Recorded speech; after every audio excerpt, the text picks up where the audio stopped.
Hello, everyone. Oh, wait. Thank you. I'm looking in the wrong direction. Hello there, Dr. Dickinson, and welcome to CSDB, the campus. So we are letting you know that the interview process is open to the public, as you can see out there in the audience, and there are some participants via Zoom. And thank you so much for coming here today. Shane has some information that he would like to share.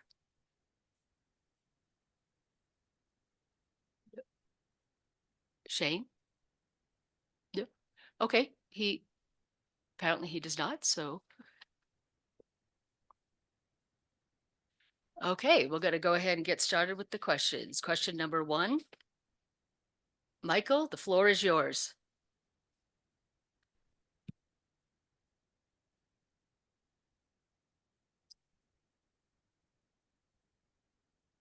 Good morning, Good morning, Dr. Dickinson. Really nice to have you in person. All right, we're gonna just go right into this. You had your tour, uh, and hopefully it was enjoyable. Anything you'd like to share that you might have learned from your tour today? This is actually a two-part question. I'll give you after this one. We'll follow it up with another.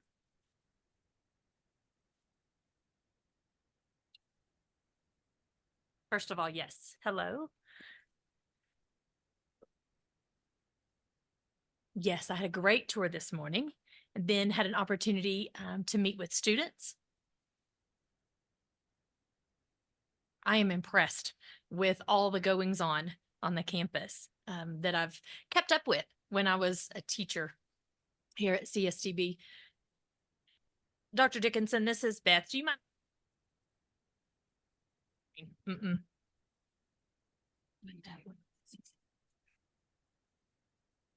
Okay.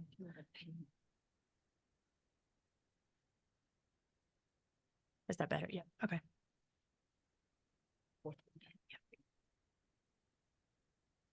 Okay.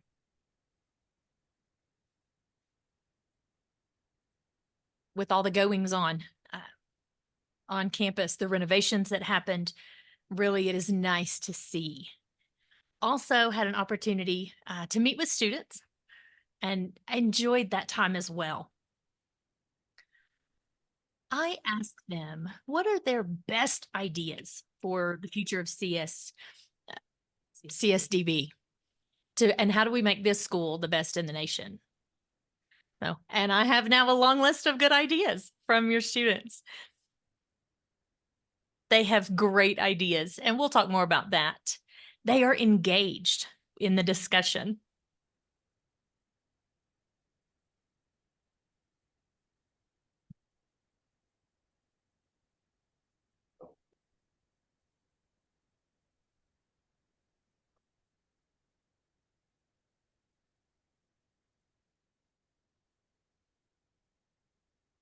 Thank you. So from your tour and all that you learned, did you learn anything, specific about yourself that makes you feel that you're the best person to lead the school as superintendent? Yes, I believe so. My reason for that is we saw the things that the things that the students brought up are things that I have already successfully led other schools through that process. For example, one of the students mentioned about enrollment and how do we grow enrollment here? And that's important. So we'll talk about how they can get involved in increasing our enrollment. I think also we have teachers and staff who are passionate to provide the best for our students. This morning, I believe it was in the leadership team meeting, someone commented that we need more staff in specific areas and more support in other areas. And again, that is something that we can kind of step back and look at, see where those needs are. Maybe we restructure some things to make sure that we meet the needs of our students and staff. I also have experience with fundraising, private donors, foundations, and how to get outside funding to support our budget. Interesting note, and I noticed there is an audience here today. I think it will be interesting for them to know the number one thing that students want is me to find a way to give staff more money. And I thought, you know what? That is so heartwarming. They care about you. They kept saying our staff is great. They work hard. Many of them work, they've been here for years and they should earn more money. And I thought, that's so heartwarming. And they questioned me, is that something you can make happen, Dr. Dickinson? And I said, I do not have 100% control over that, but I can 100% advocate and dig in, analyze what those, where we are and what the problems are, and advocate for more funding for our staff. And that seemed to satisfy, be a satisfactory answer. Sure.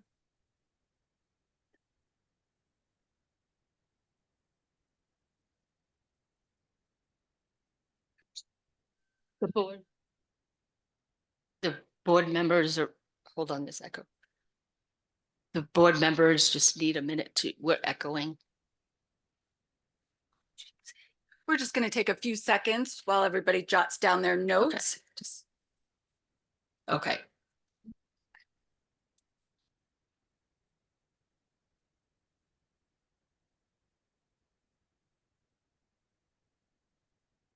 Oh, good with that. We'll move on to the second question. Jess? Hi there, welcome. Hello. Hello. CSDB is a dual school, and we have both the deaf school and the blind school. And based on your consideration in terms of your education experience in the blind and visually impaired and deaf and hard of hearing fields, how do you intend to increase your knowledge and understanding of either or both fields to be proficient in both fields?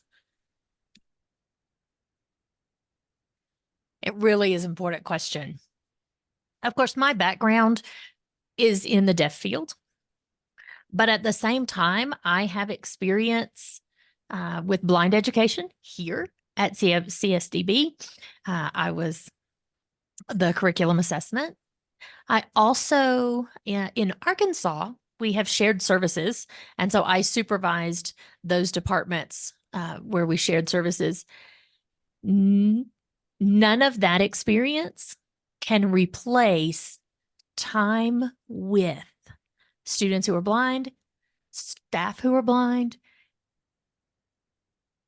to understand their challenges, their successes. What do they need and how can I support?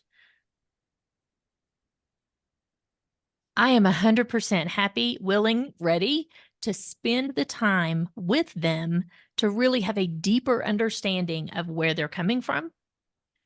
Also, I realized that my experience here at CSDB is outdated. Obviously, there has so much happened since I left here. And wow. So I have to make sure that I am current on both schools and what's happening currently. Yeah. Thank you.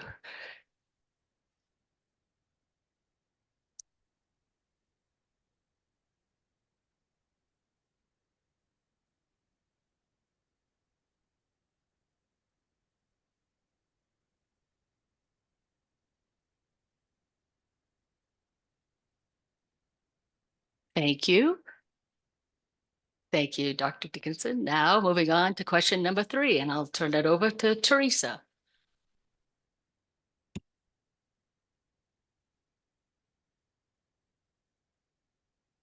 Thank you again for joining us today. We really appreciate that. CSDB, oops, yep, that's me, sorry. CSDB is a unique, Teresa, we can't hear you. CSDB is a unique environment as a dual campus serving blind, visually impaired, deaf-blind, deaf, and hard of hearing students. It also has extensive programs that include the following: on-campus K through 12 educational programs, preschool, transition services for students until age 21, outreach, student life, and student services. That's a lot. As superintendent, please identify strategies you will implement to foster collaboration and equity, elevating all school programs to the same level of importance, building healthy campus culture within the school to meet the diverse needs of students and staff. And that's part one. We'll let you answer that.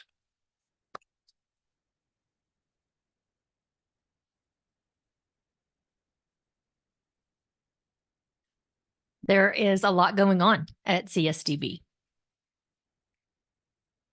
And I feel comfortable. I'm a little bit used to that kind of environment, that organizational structure. For the last 8 years, I've been the superintendent at the Arkansas School for the Deaf. We also have, residential services. We have outreach for the entire state of Arkansas. We also have similar we call it the Arkansas Deaf Career Center. So it's ages 18 to 21. And we recently have a contract with vocational rehabilitation services for adults for job placement. So the only part of that I'm doing now that is not similar, I'm not currently doing serving the school for the blind in those areas. But I have a strong philosophy of teamwork. I feel when we work collaboratively, we make better decisions. So I have an admin team. We call it the A team. So we meet weekly on Tuesdays from 9 to 11:30. And if you supervise anyone, you are invited to our A team meetings. So we have, the director of the cafeteria is in there, our dorm supervisors, principals. It's not just people that I serve directly. It is a collaboration of people. So we start those meetings by celebrating things going on in each department. I do a lot of leadership training during that time. We work through leadership. We've done book studies as a team. They wanted to do study the 7 Habits of Highly Effective People. So we did that book study as a team. We have also worked together on some larger concepts in our strategic plan, and being together and developing that unity and that bond. Annually, we have a retreat. We get off campus, have some fun together. And that really helps, I feel, build that connection. You cannot be a team without having those warm connections together. And so leadership requires a lot of creativity.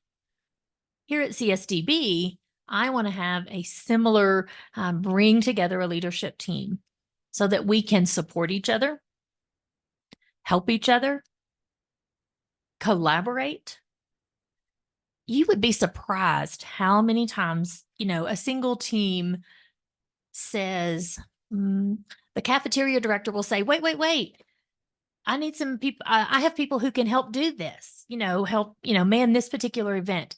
And so it's just ways that you never even thought, because if we're not in the same room, so that's how I feel it's important. We have many teams on campus. The admin team, the programs become unified, in my opinion. Thanks. And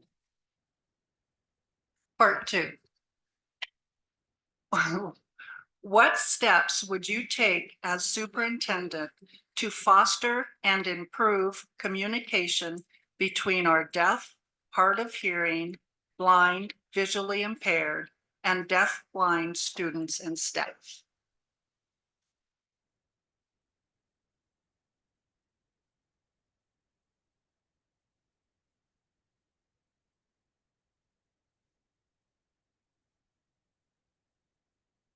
My experience requires trust. Trust requires developing a relationship. So that's where I would start. I would really start building relationships, understanding each department, understanding their respective values, and understanding that so that they know I value them. I was reading recently Ruthless Equity. It's a book, and Ken Williams is the author. I don't know, maybe you should think about reading it. It's such a great book, but it talks about the concept of organizational feelings of equity and how do you develop such a thing. So if we can get on that same page, where does it start? And it starts with us realizing we're the same. So we would get together, sit around a table maybe, and talk about what's the differences. But we have to start with where are we the same? And then from there, we can take the steps and build. We understand each other. In my experience at New York School for the Deaf and the Arkansas School for the Deaf, and this is kind of a common problem with schools. Very often, we have community and various groups, and it's just not fair. They don't feel equitable. So what I have used in the past to bring people together is first we have to active listen to them. So if you're talking about your culture, your world, your frustrations, I am not sitting here thinking about how am I going to respond. I am sitting, watching, listening to you, and thinking about what you just said, and think deeply about that. So then a group takes those same steps. So we start building that unity. There are lots of strategies that I have utilized in the past.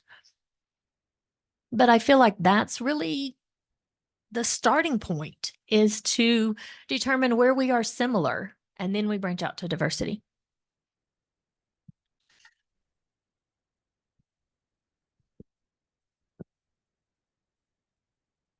Thank you.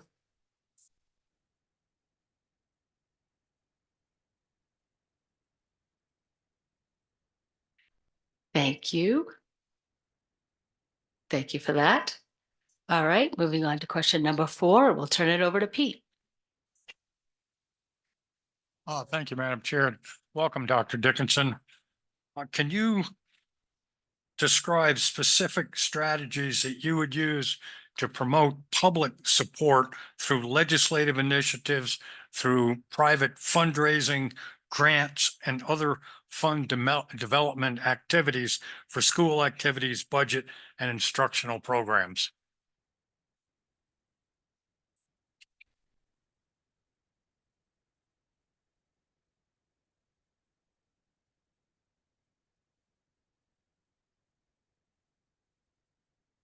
Yes. Thank you for that question.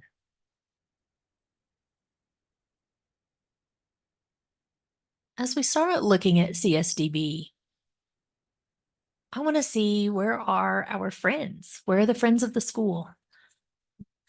Where are we already have relationships with those external businesses? CSDB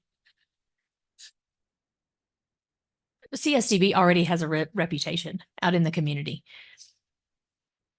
So let's start with understanding where we have those connections already established. I like using 7 touch. Do you know that? 7 techniques.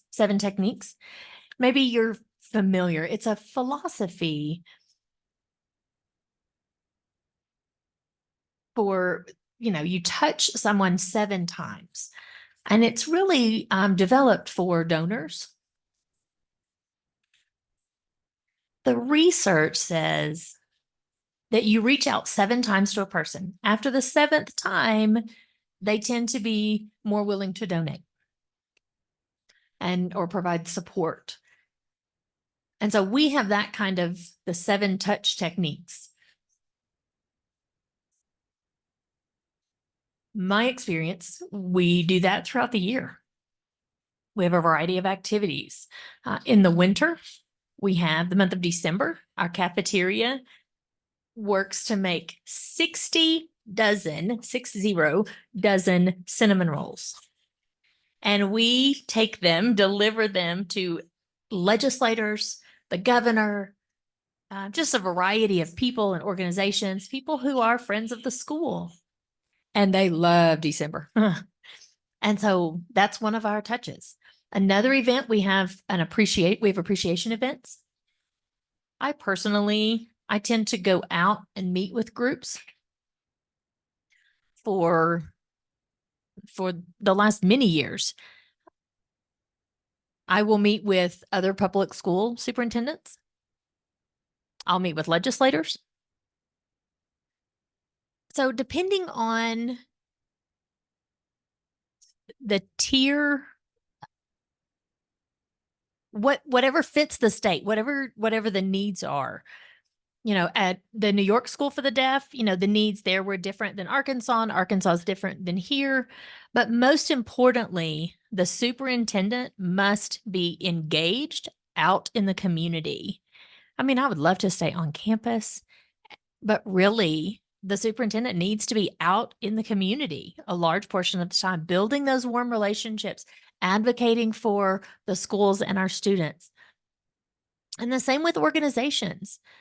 You have community organizations, deaf organizations, blind organizations. It's important that we are out developing those relationships so that we can advocate for our school.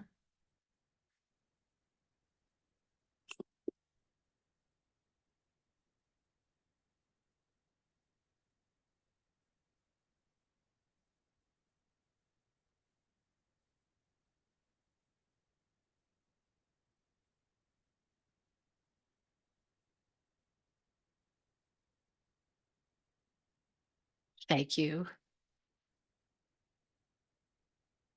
Again, thank you. All right, moving on to question number 6. George? Oh, wait, are we on 5 or 6? Oh, I apologize. We're on question number 5. Well, let's turn it over to Megan. Hi, Dr. Dickinson. My name is Megan Klassen, and here's my question. Can you please give us an example of a time when you brought a wide range of school community members and constituents together to collaborate on a challenging issue?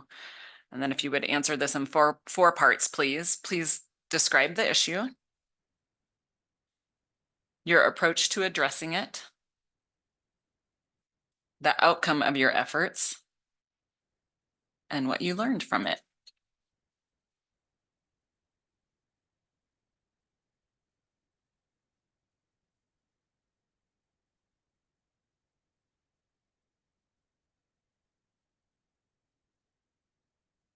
I think I'm going to pick a situation from New York. In New York, they eliminated all the 4201 schools from the budget. 4201 schools, that included the deaf school, the blind school, and some other specialty schools. And I worked with a team, pulled together some other superintendents, and we reached out to parents. We met with them. Also with our students, we went, Buffalo, Rochester, just a variety of places all over the state, brought those folks together and really tried to clarify that our talking points. Why are these schools valuable? And that's a process that all of us should already go through on a fairly regular basis. How do we defend and provide evidence that our schools are effective. There is so much that we offer. When we pulled together and we started talking and looking for research and planning, it stirred up the community. We had community support, parent support. We went to the Capitol. At that time, the students went to the Capitol and presented. We had deaf students, blind students. We had, students who had other needs from other schools presented. They wrote letters. Let me back up just for a minute, because I'm going to tie this into a question asked a few minutes ago, because it's important. You don't want to wait for a situation such as the one I've been describing to start building relationships with people. You want to already have those warm relationships with legislators, business owners, business partners, the governor. So for the situation that happened in New York, it was easy at that point because we already had relationships with customers outside our school. So Randy presented at the front. I'm sorry, there was a rally. That was the interpreter messed that up. It was a rally. The governor was involved. I believe it was 2 weeks. We went back. They went back and relooked at the budget. Ooh, we were back in it. So we learned a lot from that situation. And after that, we realized the value of our own school, how fragile it can be, and the importance of having engagement and advocacy. Again, relationships are at the core. I think you're next, right?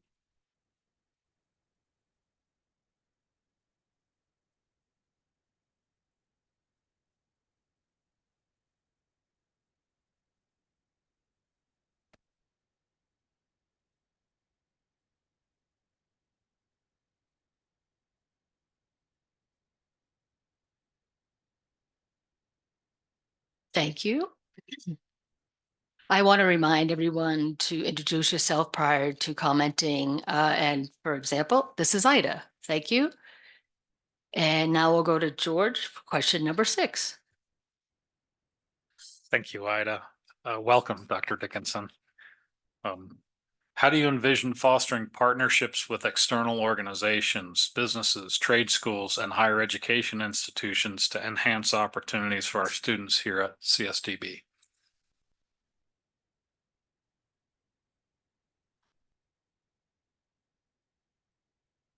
Well, we can work fast on that one, because students just ask me if they could.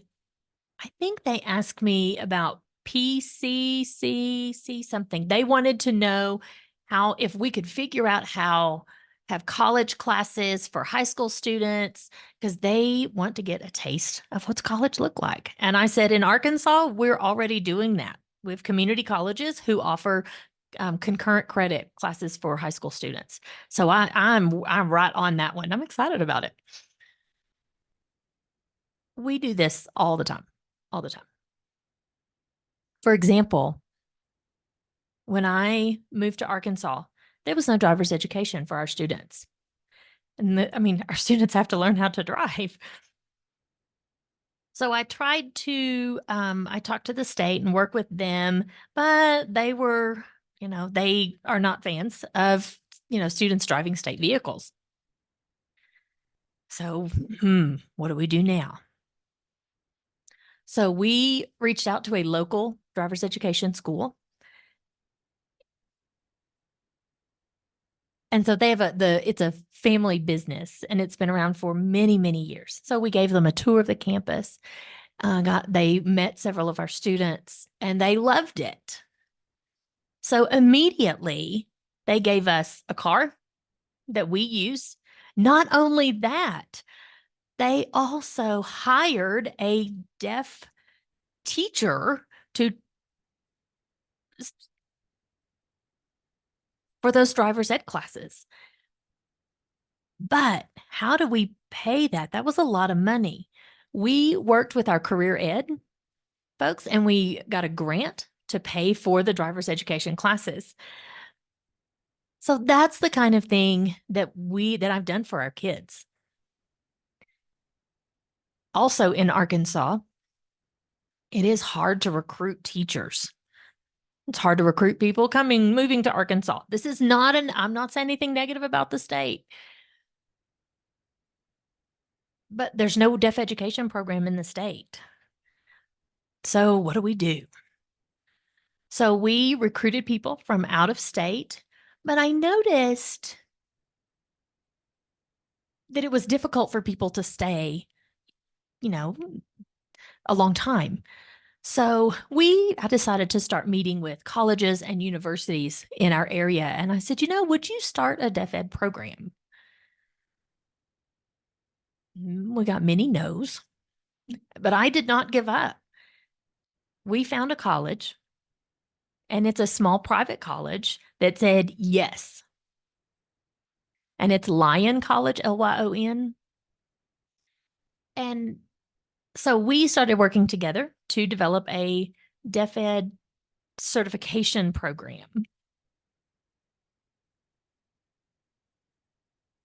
And our school became a residency program for the certification process. So they would come to our campus and they would do all of their observations, their student teaching, and so helped support people in Arkansas with the deaf education program. Can I have one more? Do you mind if I tell one more story? Oh, there's so many. In New York, NYU, their Cochlear Implant Institute, all of the students would go to NYU, their audiology department, the clinic there, and to have their implants mapped. And sometimes it was hard for parents to go. Maybe they live all over the state. So it was difficult work out those logistics. I called NYU and said, would you be interested in coming to set up a satellite, implant mapping satellite clinic on our campus? And if they said yes. So we were in the process of making that happen. After they set up that satellite clinic, students in public schools who had cochlear implants, they also came to our clinic to get their implants mapped because it was closer, it's more convenient. When you have a problem, you look at how can other people partner with us and provide support. Maybe it's corporations. And so all of it benefits our students. Did that answer your question?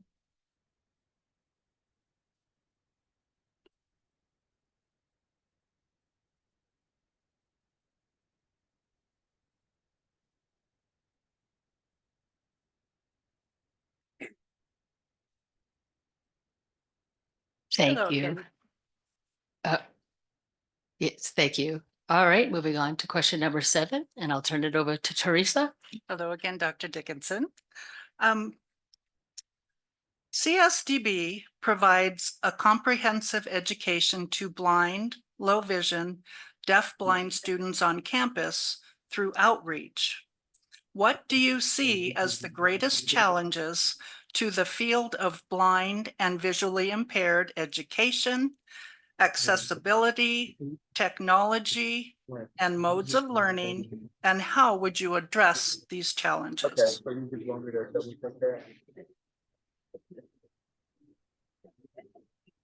Oh, okay. No, I looked at everybody's time and it all looked right. It looks like a 30 minutes. I'm going to clarify if you don't mind to make sure I understand your question. So you're asking about blind, visually impaired, and what are their biggest challenges for advocacy for all ages or just school age? So what do you see as the greatest challenge of blind and visually impaired students with education, accessibility, technology, and modes of learning? And how would you address those challenges? Does that make sense? Okay, thanks. It does, it does.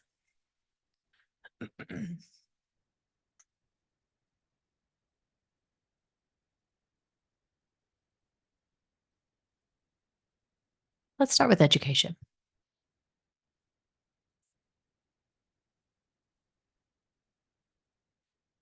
In my experience in Arkansas, with the School for the Blind, one of the biggest challenges was figuring out how to help our students, most recent, get a current technology, because it is expensive. So I'm working on some outside funding sources and structures and some assistive technology that the blind students need. The refreshable Braille display, I think those are around $5,000 each. And so our students need those. I don't know, maybe you already have them here. I don't know. But I know that that is something that I've worked on in public schools, especially. I know that they struggle getting, those students have struggled getting access to assistive technology.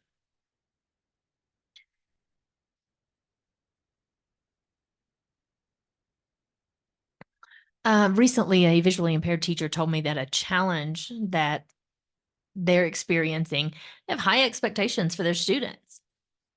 And so people don't think that they can do like everyone else, but we know they can. And so it's important that that our students who are blind, visually impaired, staff who are blind or visually impaired, that our students have good role models in the staff that's around them.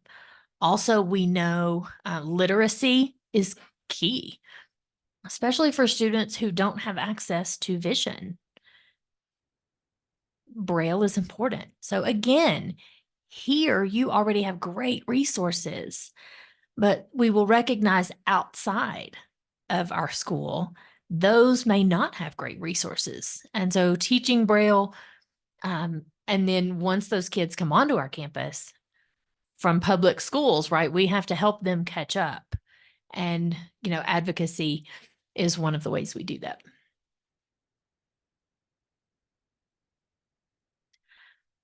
I think the other thing now in this era is just education in general. We really need to focus on career readiness. Long ago, it's the days of our parents and grandparents. Education's long, long gone. So I was here 8 years ago and I met with a blind student, and that student mentioned their careers in my meeting with students a little bit ago. And, everybody's career path was different. So how do we, with small staff, how do we meet the needs and the supports of each of those career goals for our students? And big high schools, they have laundry lists. But how do we connect with those students, their specific goals, and follow through? Again, that's another comment related to their education. Modes of learning. This morning I saw in some classrooms over at the School for the Blind, there were lots of students, lots of classrooms that just had one student. Wow. Many students in one classroom. The staff, the diversity and the variety of needs in the classroom, and the staff trying to meet each one of those needs is a challenge. For example, I don't know, in one classroom you go in, the lights will blink to they will, depending on the particular student's needs, those lights will brighten or dim. And so having some very personalized learning is key for our students, for our blind students.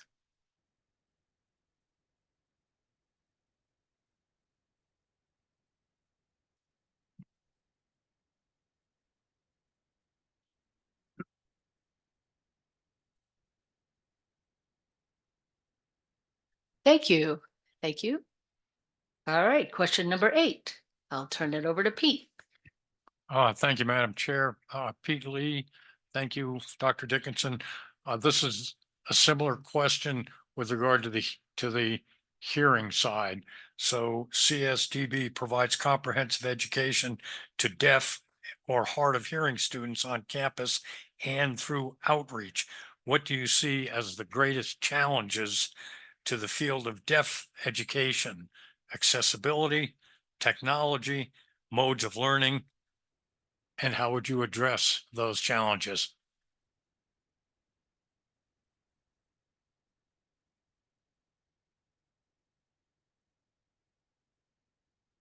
For a deaf student,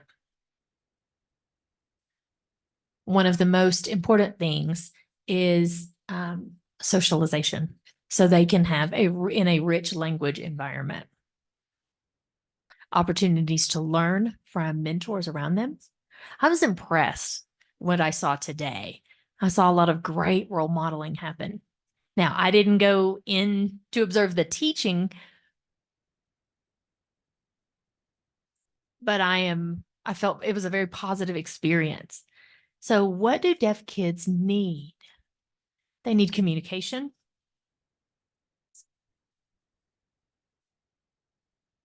At my school, we would say it doesn't matter if you want to cook or you clean, you drive a bus, you talk with kids, you interact with kids. And so just the different kinds of communication and the dialogue that happens, not just the communication between a role model or a teacher and a student.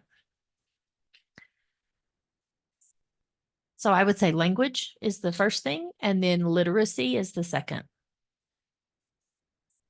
Literacy is key for both blind students and deaf students. I believe today the world will find no one has found an answer for literacy and teaching deaf children literacy. It's getting better, but where are we? Where do you find all those deaf students reading on grade level? We can't stop innovating. We must be thinking, how can we do this better? And help our kids learn faster, help them learn better. So innovation is important. Regarding technology,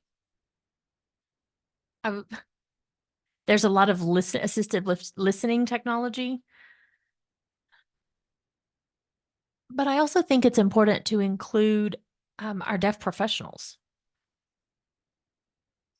If you have seeing deaf professionals, maybe they're working alone in a hearing world. How do they do that?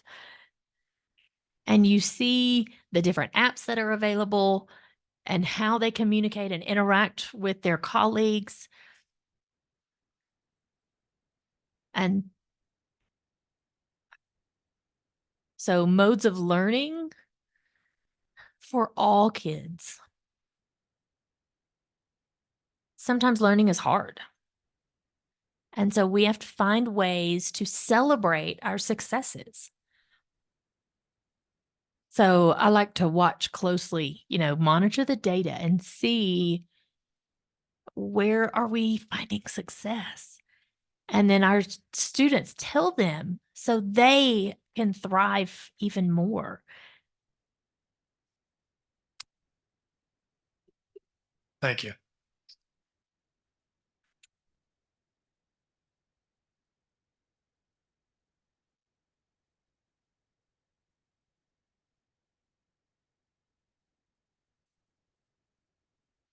Thank you. Number 9, I'll turn that over to Megan. Thank you. This is Megan Klassen speaking again.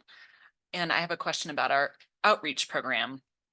So our outreach program currently serves 363 families in early intervention, 56 school-age students in various districts across the state, and more than 100 families in our early literacy program. As superintendent, how would you support an outreach program or other department programs and services that reach a large and diverse statewide educational population?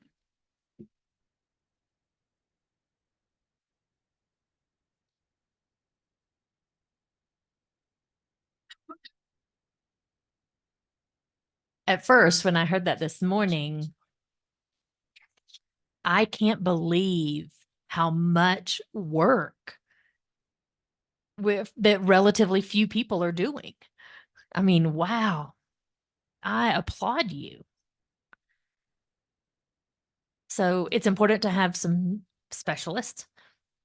When we send someone to work with children and their families, it requires a special kind of person, not only someone who has the knowledge or the understanding and the expertise, but it requires that person be warm, trustworthy, and a people person. It is not an easy job.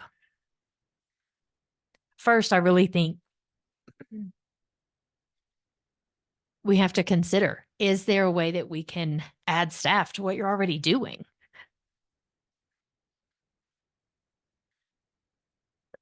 Service, getting language to those kids early is really critical. And it's important to have that. So I would, stick with what you're doing. Also, so the staff who are in those kinds of programs, it's very easy to feel isolated and disconnected from colleagues. So we would develop opportunities for them to come and be with us. I mean, you are part of our CSDB family. You are part of, the expertise that we have on our campus. So it is important to celebrate those successes and celebrate, show them how much we appreciate them and how their value to our culture. Thank you.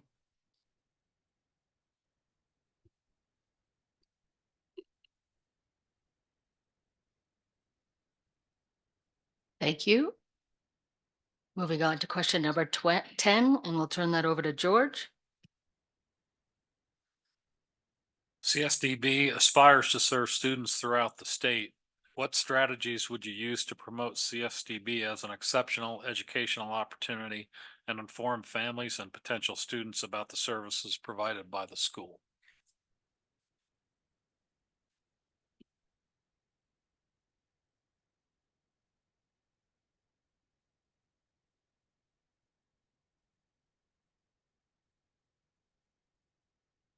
This is the fun part, celebrating the work that's been done here. I think we would really be able to spread the news about CSDB, starting with thinking about our current reputation for something that we can change or something we do differently here. Get a fresh face for the school. Sometimes you need a fresh website, need a new website. Maybe you need a fresh social media approach. But that helps to start building the excitement of where we're going and how things are different now. I think also, I feel very strongly that it's part of my responsibility, again, to go out and advertise and promote our school for a variety of groups. Oftentimes I write letters to other school superintendents in other states. In our state, I would send letters to remind superintendents, we are here. We're here to support you. I'm very involved in statewide organizations. In Arkansas, we start something called the Deaf Leadership Council. Yep, Arkansas Deaf Leadership Council. And I started that because I felt like, I can't possibly be at every single organizational meeting, but if I can spread it, invite people on the campus, and then they would then spread the word. We gave one council seat to every organization that serves deaf children. Every deaf business owner has a seat on the council. The first meeting, wasn't sure if anybody was coming or not, but we opened the door and there was a floodgate full of people sitting around the table. And it was so powerful to see everyone in the room. And we talked about what was going on at the school. We talked about partnerships. We talked about statewide issues. And that's important. Not just to collaborate with outside businesses, but also those who are, those are friendly organizations, that already are internal organizations who support our school. Our messaging.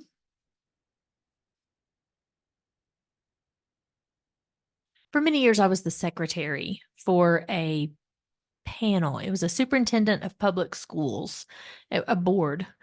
And so I was part of that board. And so we were managing the regional. We were talking about professional development and just a variety of supports. And at that time, I had an opportunity to connect with other superintendents. And then if they had a deaf student showed up at their school, they would call me, hey. And again, it all goes back to building relationships and continuing those relationships.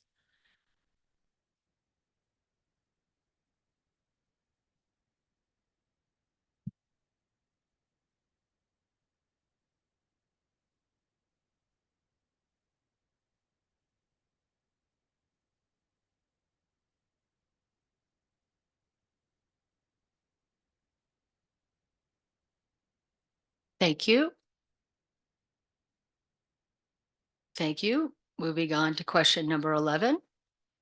And I'll go ahead and turn that over to Michael.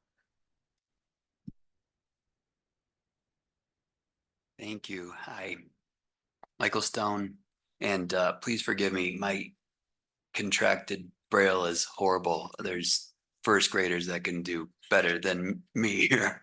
I'd like to actually call them up and help me out. With that in mind, how do you feel that the board and the superintendent can collaborate and support one another?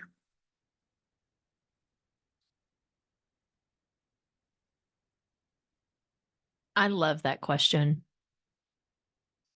because I think it's really, really important. To be successful requires a board and a superintendent that are working together collaboratively as a team. My experience, the board that I've worked with in the past, each person has such a great area of expertise, just like you on the board. And it felt so good to reach out to those individual peoples and say, hey, I need some advice on this particular situation. And hopefully you would be willing to take my calls. I feel it's important, that we have those personal relationships. And so you were chosen to you were selected to be on the board for a reason. For me, every Friday I send an email. And it's not a newsy kind of email. It's really more of me, my feelings about what's happened, celebrations, just some challenges that I'm facing. It's not formal in nature. It's an opportunity for you to really stay abreast of what's happening on the campus. Also, there are newsletters that we send out from it that my other schools have done. I've always felt like there are so many ideas, and I always like to talk to the board and say, what do you think about this? This is what I'm thinking. And it really makes a difference for us, for our students.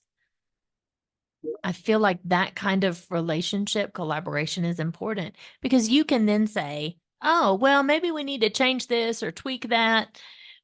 And I need that. That's how I thrive. That's how our students get the best of the best decision making. I hope I answered your question.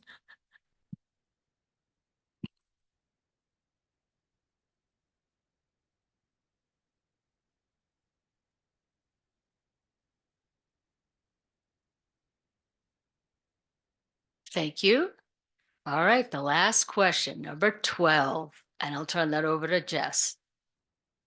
This is Jess. Whew, you're on the last question, Dr. Dickinson. Here we go. Yes, right. All right. Please describe the key steps you would take to ensure our school culture accepts CSDB students and staff with disabilities, values, and celebrates diversity and dismantles ableism. And why is this important to you?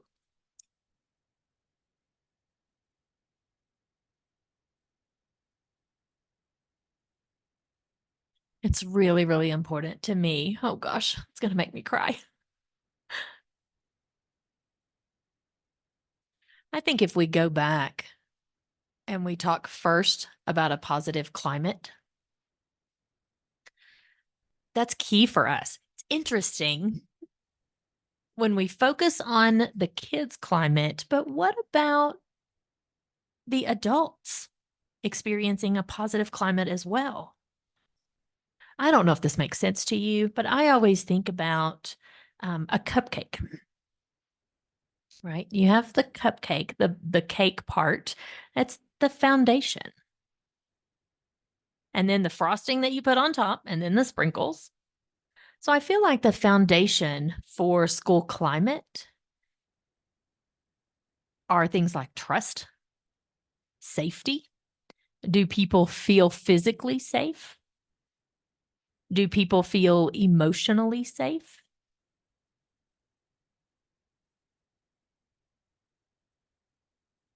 Are there toxic people in the environment who are not being held accountable?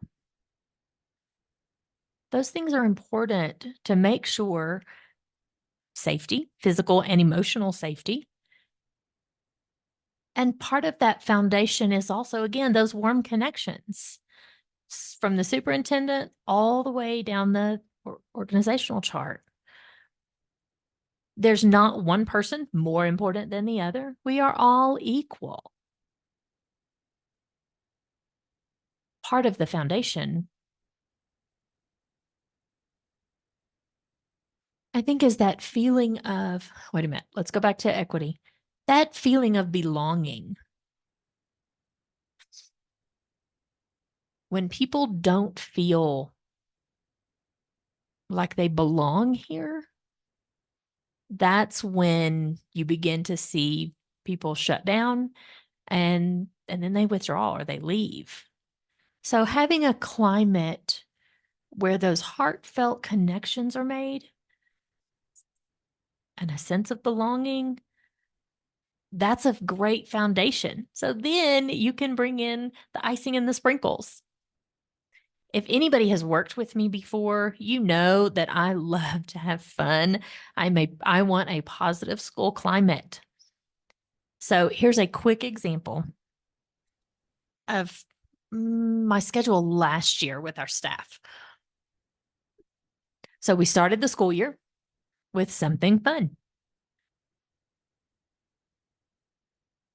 So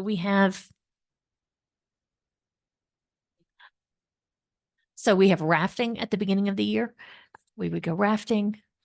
And then this year, all of our staff in the audience, we ate popcorn and watched the movie Coda, and we all cried together. It's those kinds of fun things so that we start the year off well together. In October, I have an open house and I make my grandmother's monster cookies. And I make them for everyone. Come in, have a cookie. For the holidays, we'll do a big staff holiday party at a restaurant. We also have an ugly sweater competition. And there is a big, nasty, ugly award that goes with it. Of course, we have the cinnamon roll patrol, we call it, where we deliver 60 dozen cinnamon rolls. In January, if you have ever worked in a school, January to spring break is the longest time frame ever. It just feels like it drones on and on. We won't ever get to spring break. So we did Winter Madness every year. Look, I stole this from March Madness, the idea. Okay. So it's Winter Madness. So every week we would do some surprise, fun something for our staff. Sometimes I delivered, that person their favorite Sonic drink to their classroom or to the dorm or wherever they were. If it was overnight staff, I would stay up and deliver it in the middle of the night. We played dodgeball as a staff, just a variety of activities. We did a coffee bar. Starbucks showed up and we had a coffee bar, just something fun, and so our staff was always on edge. They wanted to know what was coming. There was one year I convinced a local Chinese restaurant. They have the best egg rolls. So I bought the staff egg rolls and delivered them all over our campus. So it's those kinds of things so that when you get to graduation, it's graduation day. We have our tradition, we all march in. I don't know if you guys do that here or not, but we have a processional. Oh, yeah, it's a little bit far. Okay, so that's a little far from where you graduate. Okay. So we line up any staff. So we would start in my office, and it doesn't matter what job title you have, any of our staff. If you graduated from college, you could adorn your gown and your cap. And we would march from my office all the way across campus to the auditorium and be seated. It is inspiring to think about adults, staff, enjoying, and it's a reward for our staff as well. We serve the best in the world. I mean, we have children who are blind, children who are deaf. And what a wonderful mission that we have. Is so, we want to join in the good work. Is that good enough? Is that a good answer? Anyway, Thank you.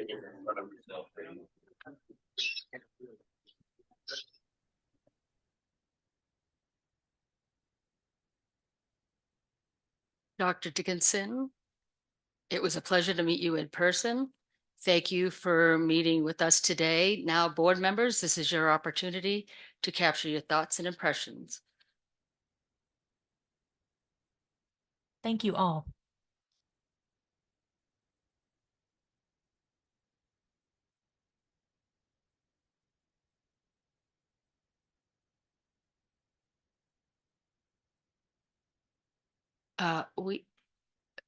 Give me a moment.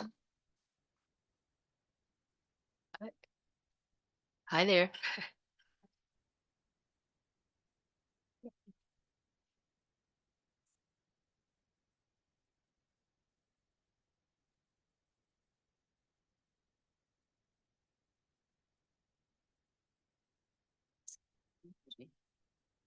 Yes.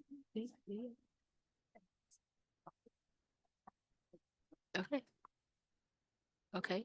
I would like to remind the board, make a copy of your notes on different papers. So we need to have new forms for each finalist. We have the opportunity to share more in depth your considerations.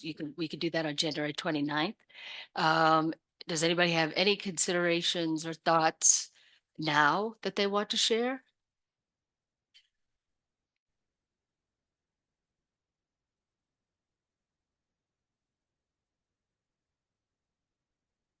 Okay. We'll have a break now until come back by 1:15. We'll have a break now for lunch, 12:45, and then come back by 1:15.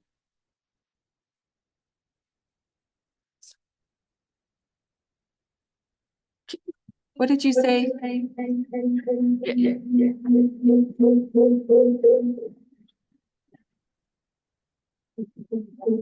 And I'm sorry, Jessica, you say that.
Hello, Mr. Captain. Welcome to CSDB's campus. So this is a public interview, and we have the community members as well as people joining on Zoom who are watching. So I wanted to welcome you, and we will start the interview process. Question number 1 will be Michael, excuse me. Excuse the interpreter.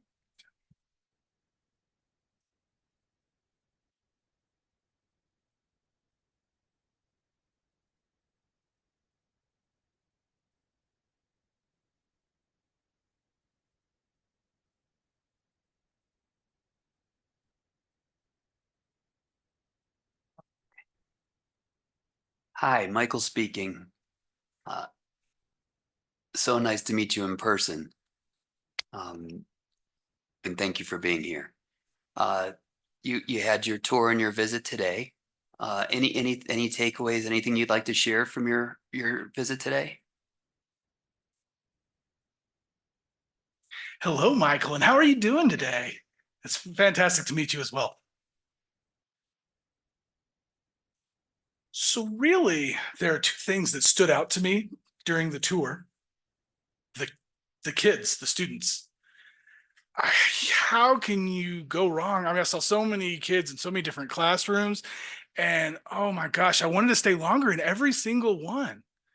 The second thing is the community and how much everyone really values the school and prizes working with people. And I know it's a special day for the CSDB community, but everybody that I have seen is so invested in the future of the students. And those are the top 2 things that really stood out to me this morning. Thank you for sharing this, Michael, again. There was a 2-part question. I probably should have said that at the beginning, but really appreciated that. From your tour today, was there anything that also you'd like to share that perhaps makes you feel that you can lead this school as superintendent?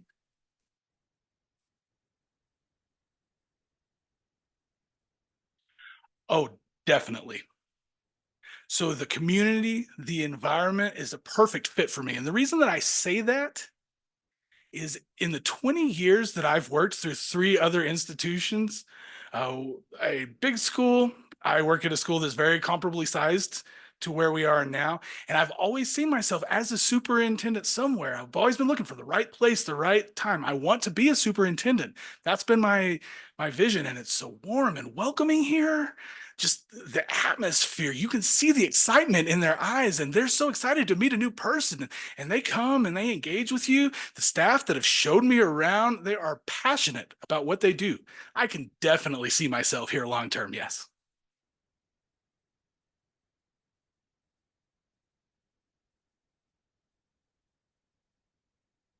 So we will give everybody a few seconds so that they can just write some notes. Sure.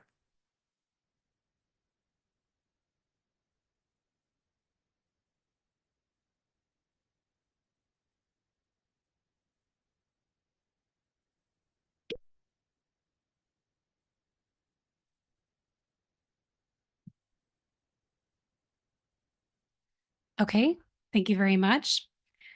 Question number 2 will be coming from Jess. Hi, welcome. My name is Jess. So CSDB is a dual school. We have deaf, hard of hearing, and blind, visually impaired. So I'm just curious, considering your education and experience within those 2 fields, how do you intend to increase your knowledge and understanding of both or either fields? You know, I was expecting that kind of question because the superintendent must represent both schools. And from day one, whether it's through the year or throughout the year, I just want to dive in head first. Oh, sorry. In the first few days, whether it's for the rest of this year, or the beginning of next year. Let me back up. In the first 90 days, Okay. All right. 180 days, you mean? I understand. Okay. So first, I want to dive in head first, learn everything I can about this school. Well, what is the heartbeat of this school? What makes CSDB tick? What's the vibe? I want to go in. I want to see the dorms. I want to see the after school programs. I want to see the classrooms. I want to see the outreach program. I want to learn as much as possible. I want to see what we know. I want to see what we don't know. I do have some experience with the blind and visual impaired community, and I have worked with TVIs and O&M specialists at my school. And so I have somewhat of an experience, but my job as a superintendent is to learn as much as I can to fill the gaps that are there.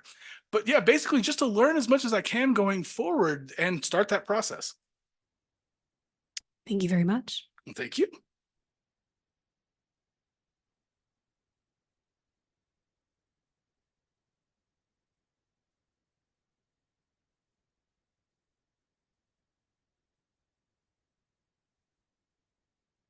Thank you. Now we're moving on to question number 3, which Teresa will now ask.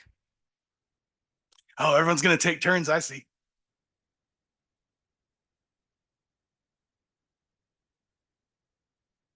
You'll get used to me, Chris. My name is Teresa.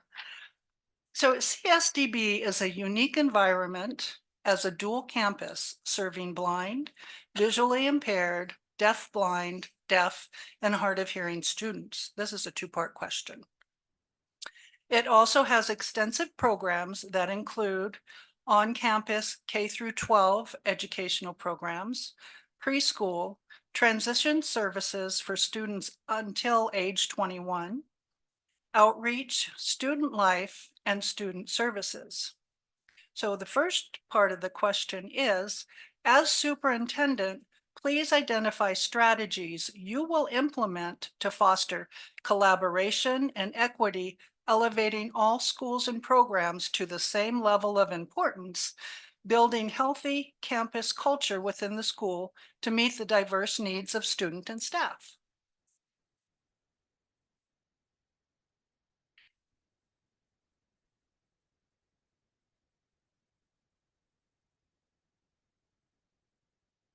For the first part of your question, with regard to how I am going to have the programs become equitable, one of the first things that I want to do, I want to talk with the people here, the students and the staff.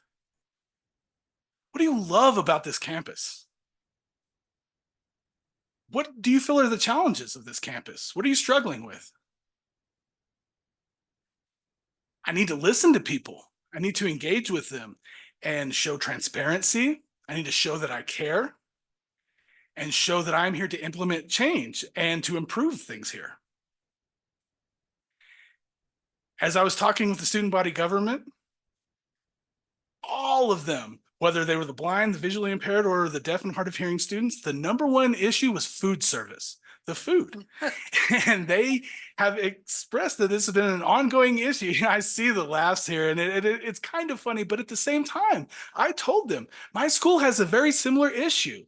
So what I did, because I am responsible at my school for the food services, and so I had to give our food company an ultimatum to improve, or we were going to end the contract with them. And I gave them 6 months to improve. And if they didn't meet our expectations, then I told the students, if you're really not happy with the students, you got to speak up. You've got to address this. And if nothing's being done, I don't like that. And that's one example of having equitable programs, but it's not just about food service. It's about the experience. I want the students to have an experience that they're happy with, where they feel safe, where they have everything they need, language access, O&M services, just all of the different accommodations to have opportunities. And as a superintendent, I have to make sure that the students are prepared for life after graduation. Once you graduate, are you going to go to the BTL, the Bridges to Life program? Or are you going to go out into the world? Whatever that is, I want you to be ready. So I asked the students, what are your hopes? What are your dreams? A lot of them expressed wanting to go to college. Some of them want careers.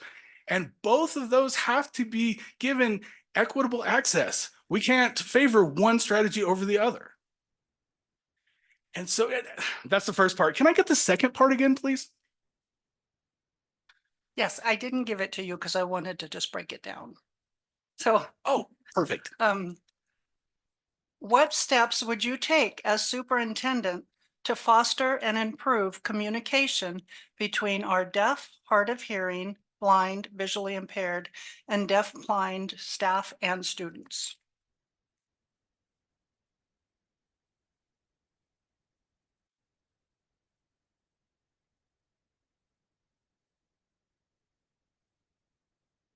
First of all, I want to learn what's going on here. What are people appreciative of? What do you feel is working here? The modes of communication on the administrative team?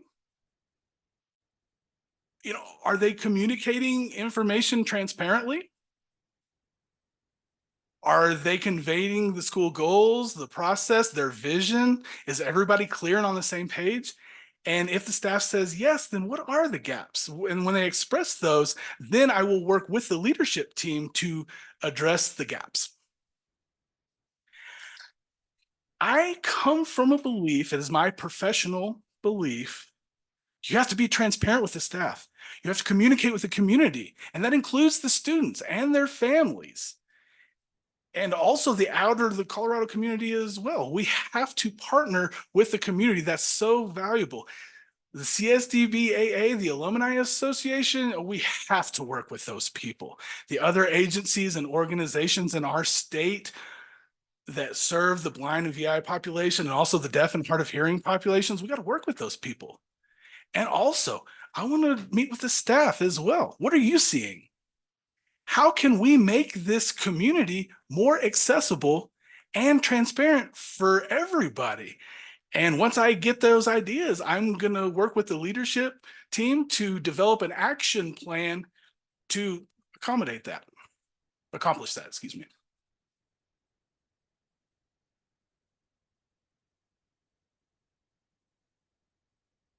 Michael? Thank you. Michael Stone here. I just wanted to give a quick clarification, Mr. Captain. I am blind, and this wonderful person to my left is my audio describer, and from time to time I'm going to be communicating. I just didn't want you to think I was being rude in any way, shape, or form. I meant to say that Oh, earlier. thank you. No, Yeah. thank you. Thank you. Thank you so much. This is Ida speaking. Thank you so much, Michael, for clarifying that.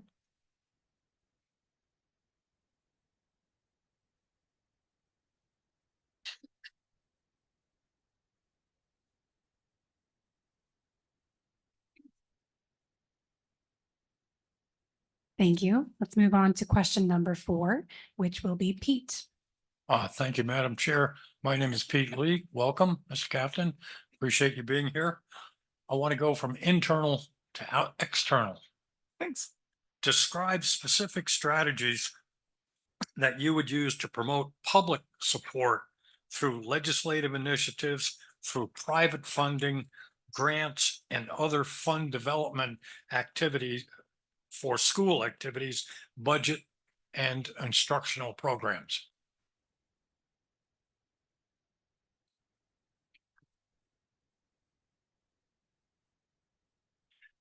There are several ways that I would like to approach this. You know, really within the first year on the job, developing relationships with Colorado Springs and the community here. This city has 11 legislators, or excuse me, from District 11.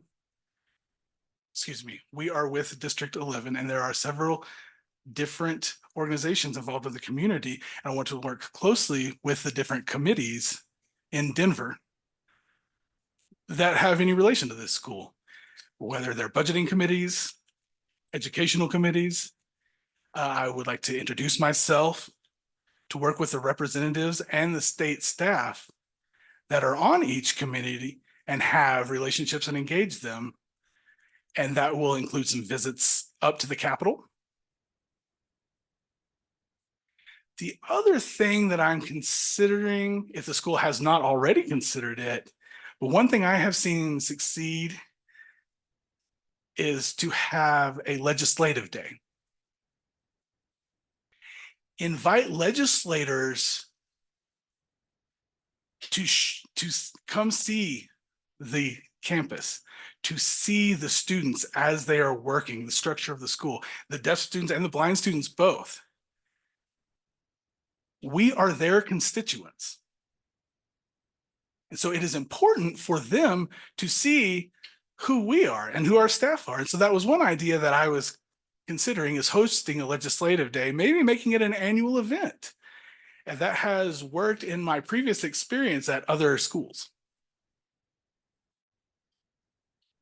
As far as private funding and grants, those are so vital. It's important that we have a strong developmental office here at the school.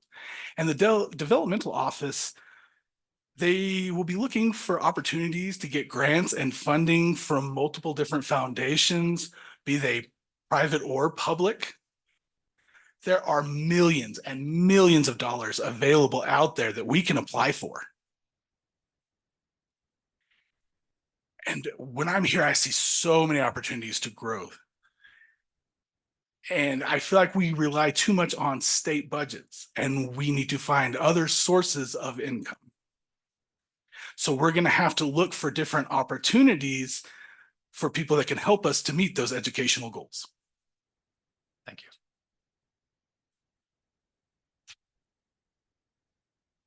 Thank you.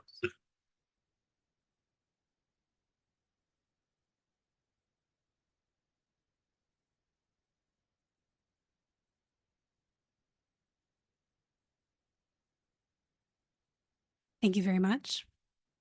Now we're on question number 5, excuse the interpreter, which will be Megan. Hi, Mr. Captain. Welcome. My name is Megan Klassen. And I'd like you to give us an example of a time when you brought a wide range of school community members and constituents together to collaborate on a challenging issue. And so 4 parts to this, if you could please describe the issue, your approach to addressing it, the outcome of your efforts, and what you learned in the process.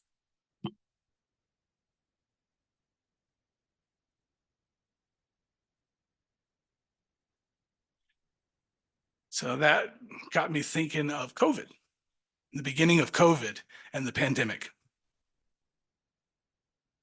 The fall of 2020,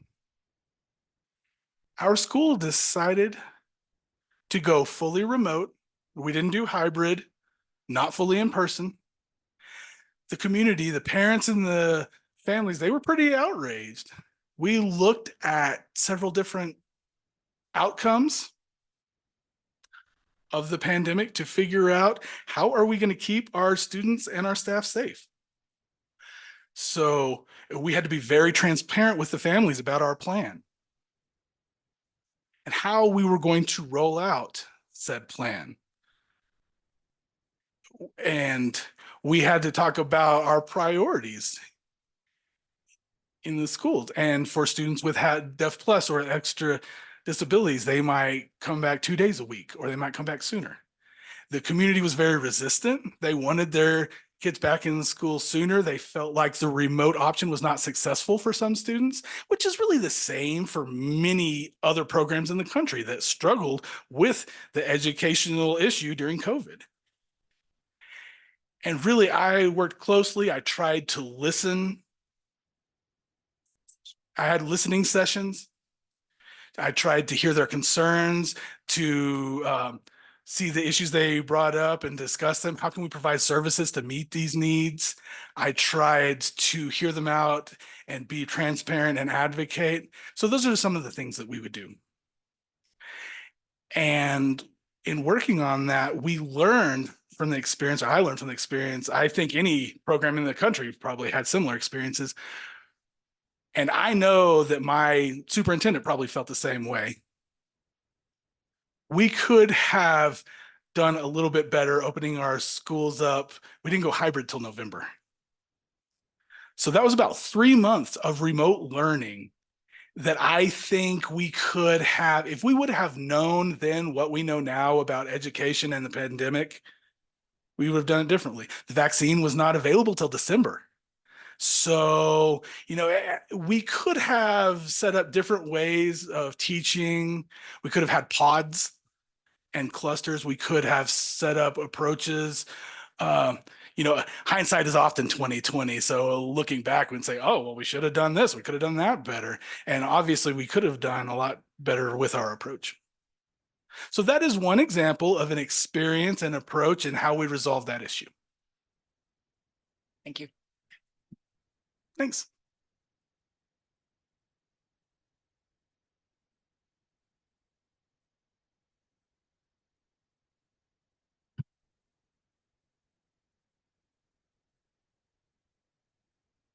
Okay, thank you. Moving on to question number 6, which will be asked by George.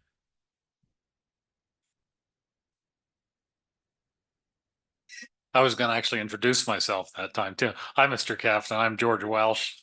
Welcome. How do you envision fostering partnerships with external organizations, businesses, trade schools, and higher education institutions to enhance opportunities for students at CSDB?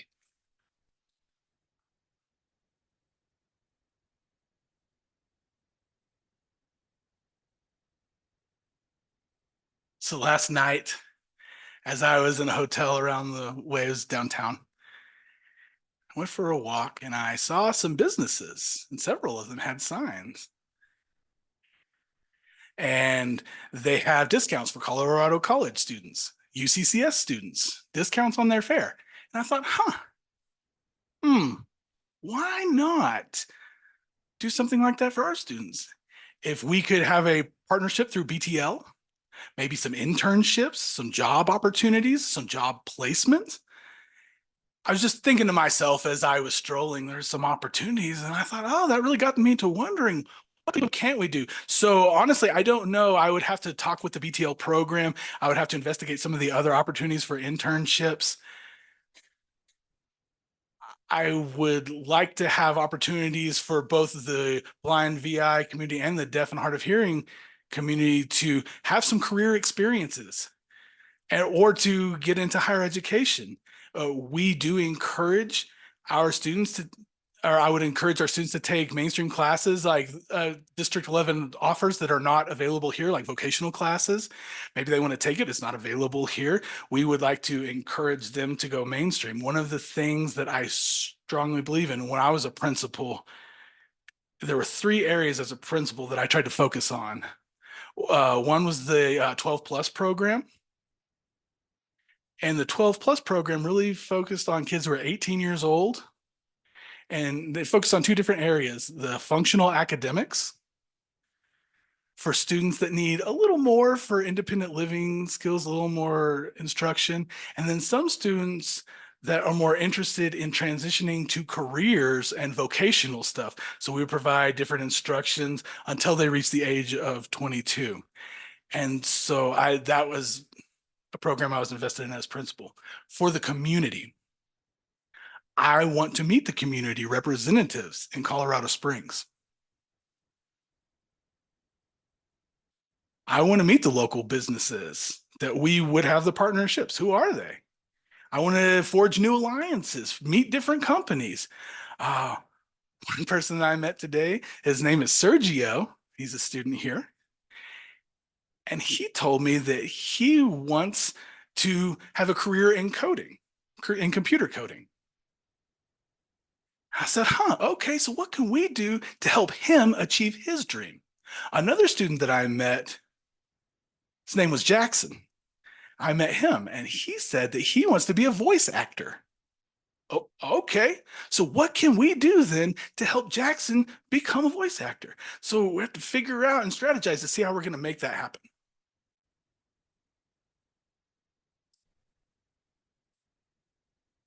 Thanks.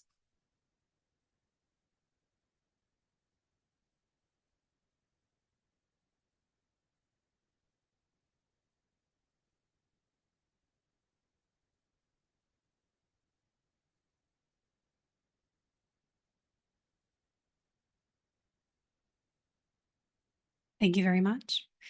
Moving on to question number 7, which will be asked by Teresa.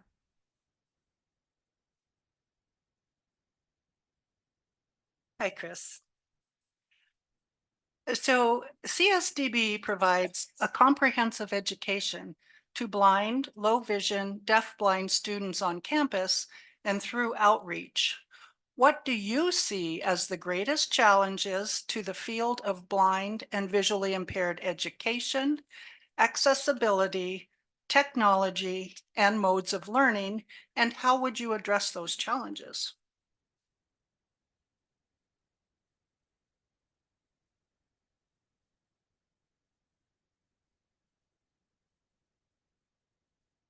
While I was preparing for this interview, I was just learning a little more about the school. I was reading a lot of the publications, a lot of the documents about the school. And also I saw the independent review from 2019. I was looking at the school's, the UPI. And as I was studying these documents, I noticed there are a lot of areas in the independent review that showed gaps with BVI and education, with Braille, with O&M, with the visual and auditory descriptions. And so they have improved a lot in the last few years, but there's always room for more improvement. If I were hired as superintendent, I would need to work with the leadership team to look at what gaps still exist. Are they due to the staff? Are they due to lack of resources? I'm not sure. So I would need to determine the cause of the gaps. And then we would figure out what we can do to address those gaps. I might be jumping the gun a bit here, but there is a countrywide shortage of teachers. TOD, TVI, either one. I can see the smiles. So I mean, everybody knows, right? That you know the challenges of trying to find qualified teachers. So we need to make sure we have a pipeline to bring them in. We can't just keep depending on an empty well. If there's no water in there, we're going to have to get some new pipes, and we're going to have to figure out how are we going to make this work. And one of the really big secrets to getting people here is to start with internships, bringing interns in, let them fall in love with the campus, and they will stay. CSDB is one of 40, 50 schools for the deaf, but one of the few that is deaf and blind for the country. You're very unique here. And so we're gonna have to work with different agencies, but also we're gonna be competing with other programs, other deaf schools for those same teachers, because they're from the same, they're pulling from the same pool. So we have to create that pipeline, not only in the state, but also all over the country. So going back to, I believe, your intended question, what can we do to make it work? We're gonna have to work with the staff. We're gonna have to work with the leadership team. We're gonna have to address some of these things and then fix them.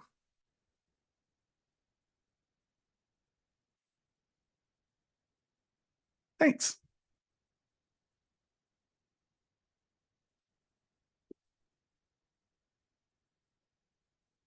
This is the interpreter. I'm just gonna pause real quick. Hey, Chris, interpreter number 2 is gonna sign the questions from now on, okay? Chris says, fantastic. Thanks for letting me know. Let me readjust. Okay.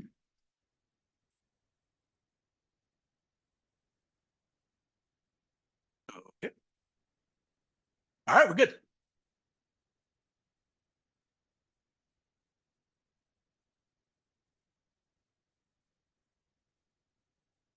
Thank you very much. Moving on to question number 8, which will be asked by Pete. Thank you. Pete Lee again. This is similar to the question you just answered, but vis-a-vis the deaf hard of hearing. So I'll read the question to you. CSDB provides comprehensive education to deaf or hard of hearing students on campus and through outreach. What do you see as the greatest challenges to the field of deaf education? Accessibility, technology, and modes of learning, and how would you address those challenges?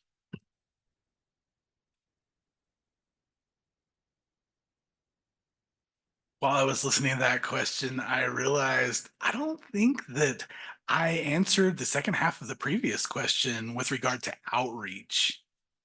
So as far as outreach, there's really 2 areas that you need to focus on.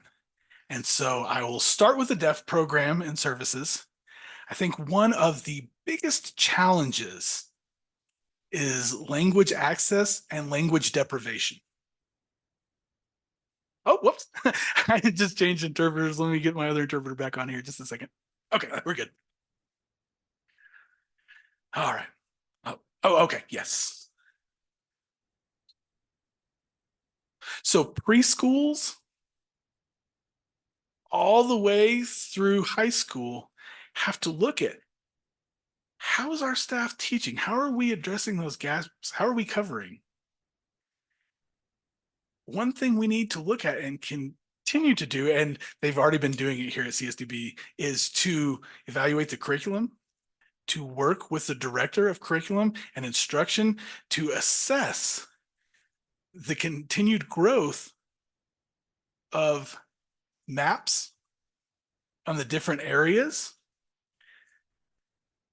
for both the ECC, the expanded curriculum, core curriculum for the blind and visually impaired, but then also for the deaf, their curriculum, the language instruction.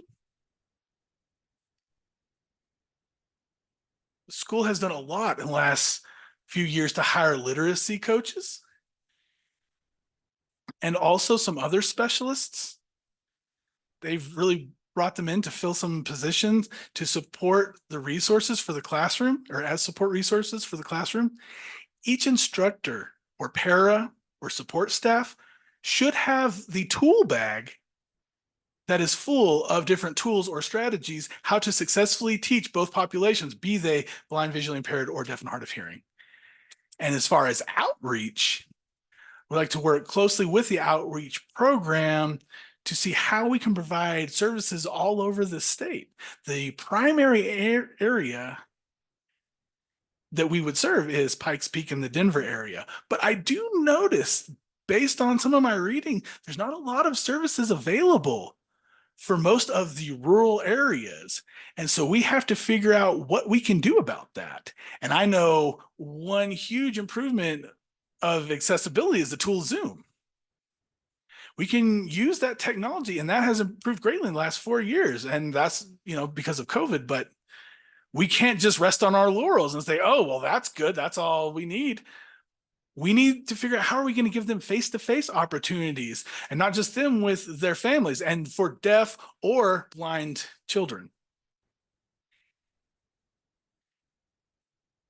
And I know that this school offers education for deaf people in both languages, but there are a lot of people that value their home language, and maybe they teach that over what we teach here. And we need to figure out how to support those families so that they have every resource available to make the best decision for their children.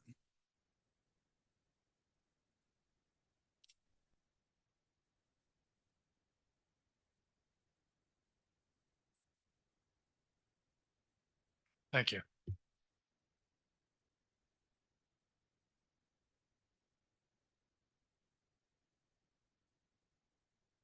Thank you. Question number 9, which will be asked by Megan. Hi again, this is Megan Klassen speaking. This is specific to our outreach program.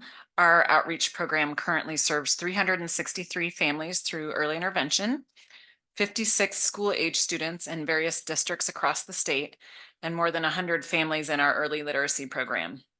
As superintendent, how would you support an outreach program or other department programs and services that reach a large and diverse statewide educational population?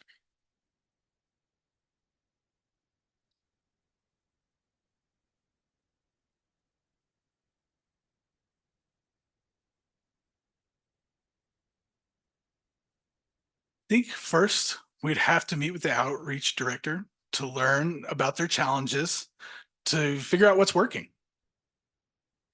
Then I would work with the CDE, the Colorado Department of Education,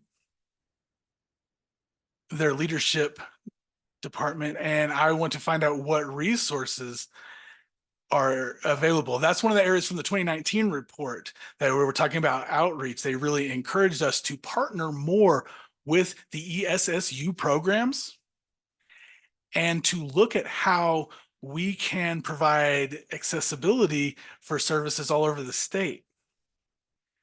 And my feeling is that we don't have enough of a picture.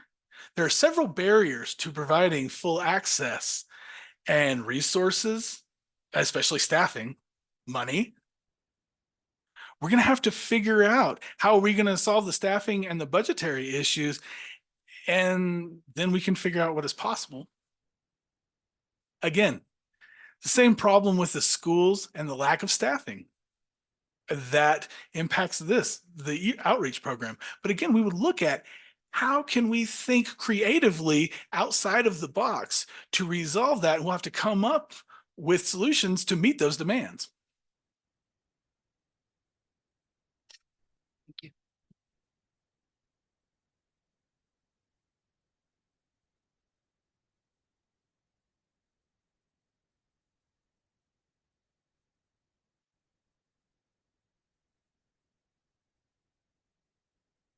Thank you. Thank you both. Who am I looking at? Okay, so thank you again. Question number 10, which will be asked by George. This is George Welsh again. CSDB aspires to serve students throughout the state. What strategies would you use to promote CSDB as an exceptional educational opportunity and to inform families and potential students about the services provided by the school?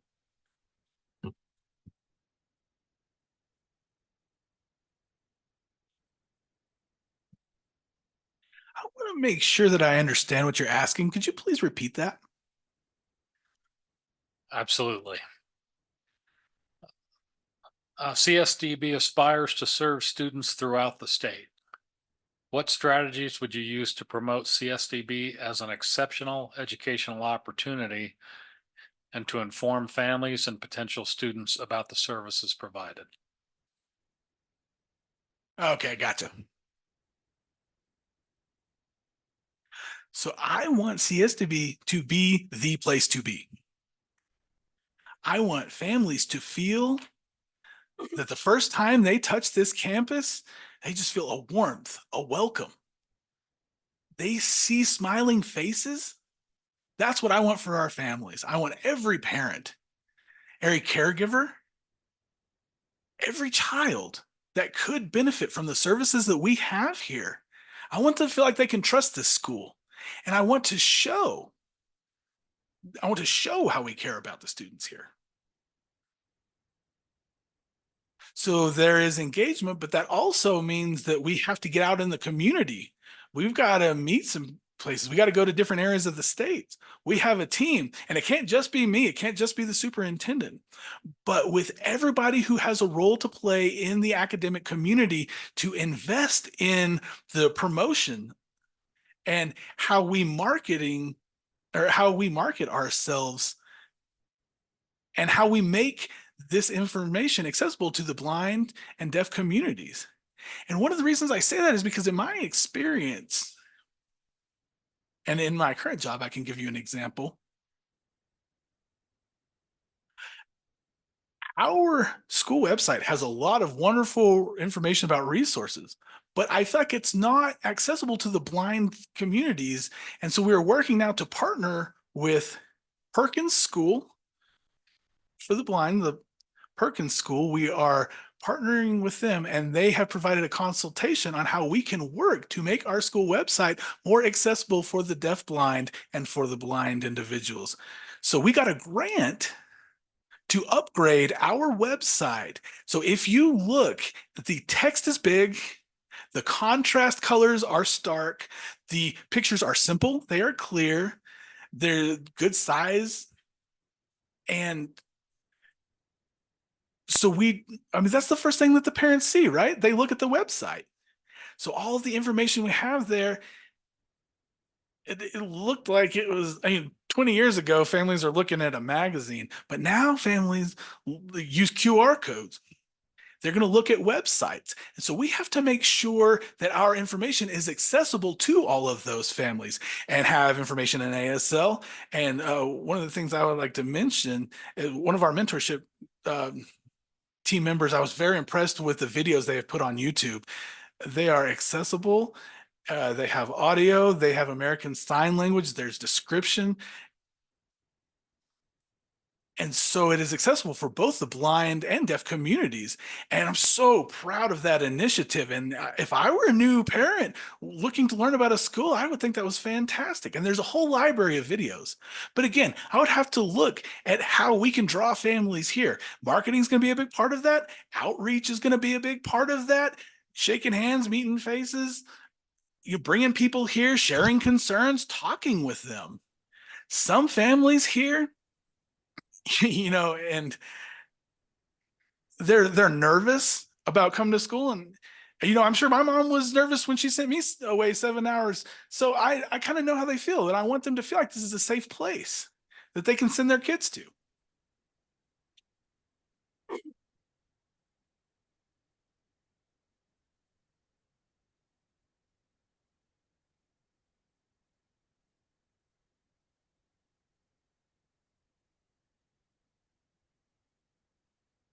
Thank you. Moving on to question number 11, which will be asked by Michael.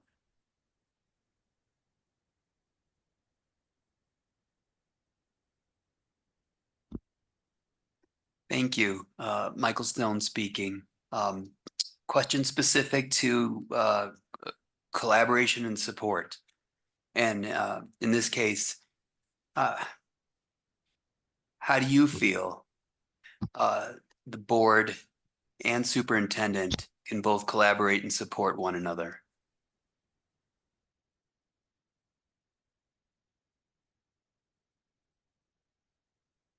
The board and the superintendent's relationship is so vital.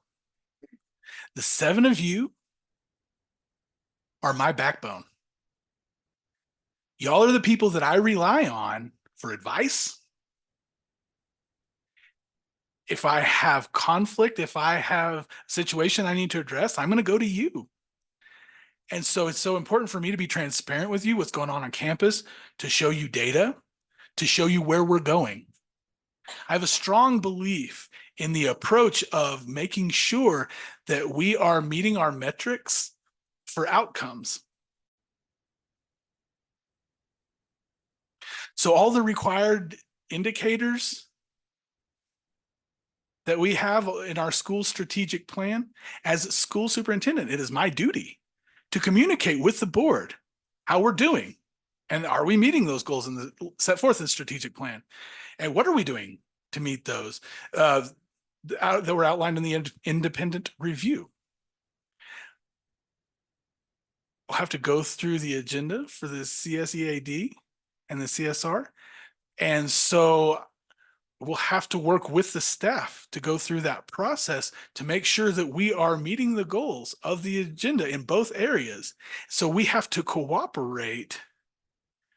I have to be transparent with the board, and so I have to listen to you to make sure we have the accreditation, interpreter error, to make sure we have the accreditation. Thank you so much, everyone, for the CEASD and also for the deafblind education. And that is one of the strengths that I feel I bring to this position, because I have tons of experience with accreditation, with developing self-study reports, transparency through accreditation, working with the school as having teams come and visit to see our accreditation program. And I was also part of the team that went to other programs to see their accreditation program. And so my role as superintendent is to communicate transparently about the success of the school and our struggles too. I can't just make everything look peachy keen and sugar coated. I have to be honest. If something's going on, I have to tell you as the board, if we have a challenge with the number of students, if we have decreased enrollment, if we have increased enrollment, if we are having a hard time recruiting staff, these are the things that you as the board, you need to know what I'm doing. And so if we have families coming, if we have staff coming to talk to me, I need to be transparent with the board. And I know ultimately you're going to hold me responsible for the school. You're going to hold me responsible for financial stability and to make sure that I reach the outcomes. That's my job. And I'm obligated to the community as well, accountable to the community.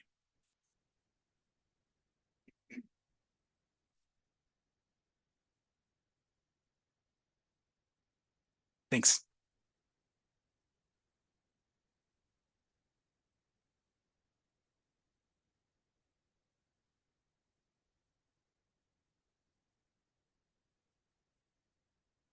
Thank you.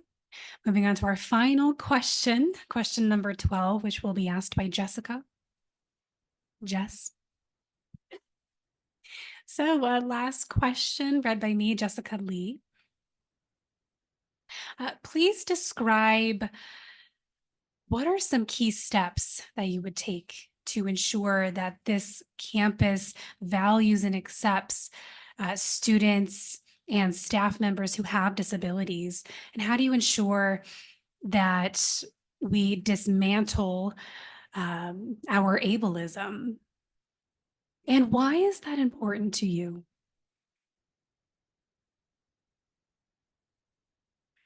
As a deaf individual, I have faced ableism.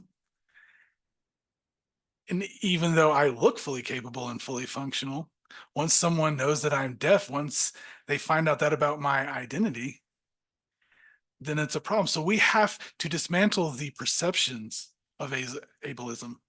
We have to recognize people for who they are. We have to recognize their talents. What can you do? What do you bring to the community? We must also recognize our own privilege as people based on our own race, on our sexual preference or orientation. We have to look at these things, and we have to embrace the diversity in our community. That is one of the big things that I've noticed. And, you know, as I'm thinking, I want to look at what we're doing with our MTSS. In the books, there are a lot of mentions on the website. Or I'm sorry, there weren't a lot of mentions on the website. I didn't see it anywhere on there. And so I'm wondering, how can we implement tier 1, tier 2, tier 3 strategies here at this school? So looking at that, we have just set up a dean of students and for both schools, for the visually impaired and a dean of students for the deaf school as well.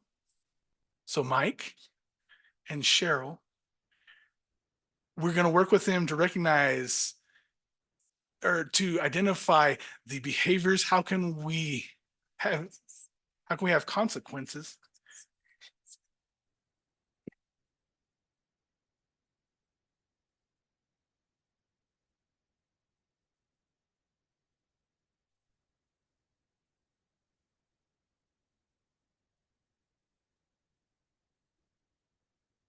Sorry, there's the interpreter there. Okay. Are we good? Good to go ahead? Okay. The interpreter asked me to go back to repeat what I was saying about the consequences of the actions of the students, working with both deans to understand their actions, and that this is a process. And is the consequence appropriate to the action? Is that equitable?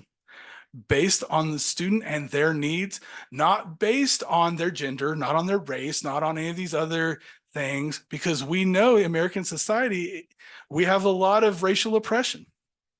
And so we have to start with ourselves as staff here. Also, that's how we dismantle ableism and those perspectives here. We start leading by example, and then it will continue to trickle down. Thank you so much. Thank you. And this is Ida speaking. Thank you so much for your time. We appreciate you coming here and interviewing with all of us today. We greatly appreciate it. Thank you again. Thank you. Thank you everyone for coming. Thank all of you for your time as well. I know it's a long day, so thank you so much. It's very nice to meet everybody in person. Thank you so much. Thank you. And I'll see you tomorrow.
Okay, I wanted to thank everybody again.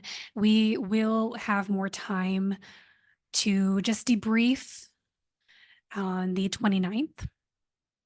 As I wanted to thank you all again. We will be meeting again at wait, where am I looking? At 3:30 today. So we will see you all at 3:30. Thank you again.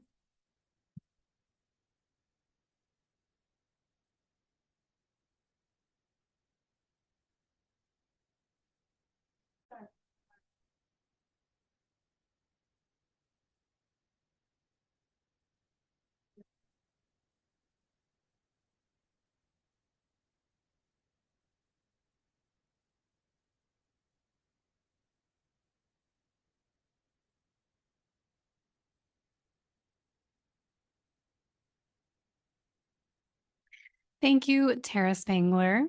Thank you so much for taking the time to meet with all of us today. As you are already aware, this is an open forum and people are joining virtually on Zoom as well.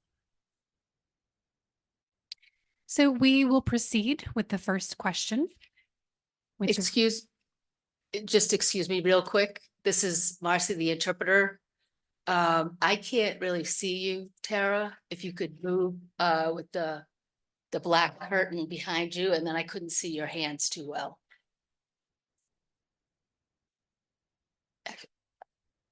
Yeah. Yeah.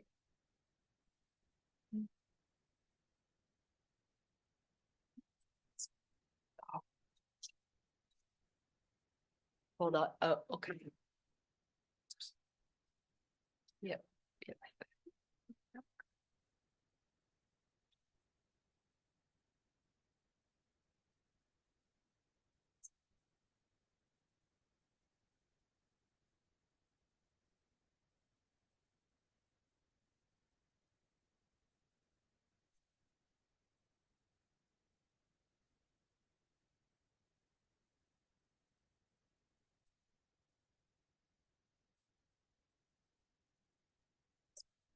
Is that better, Marcy?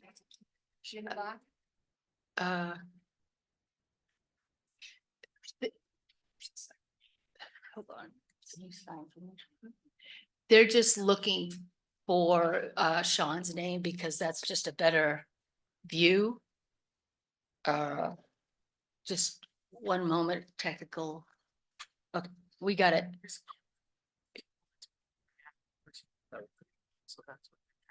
Oh, the Yeah. Mm, okay.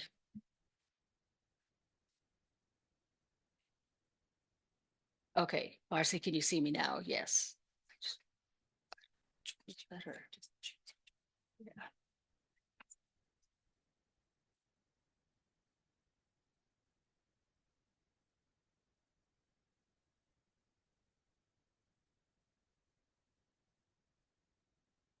okay, perfect. Thank you so much for your patience trying to work everything out.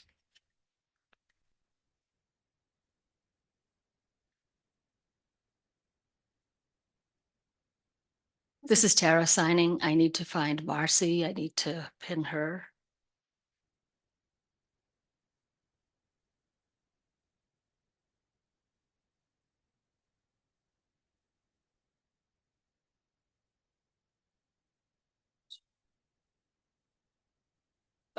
Okay, yep, we're good. Yep, we're good. Okay, great. Thank you.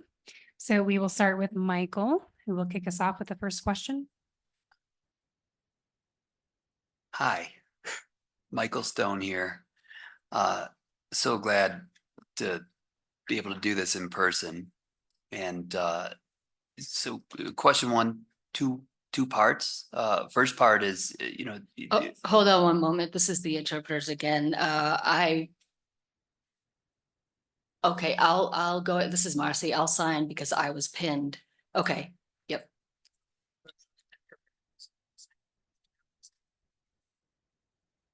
I apologize. This is Tara. Okay, now we could go. Michael Stone, in your time at CSDB or during your tour today, is there anything that you'd like to share that you might have learned?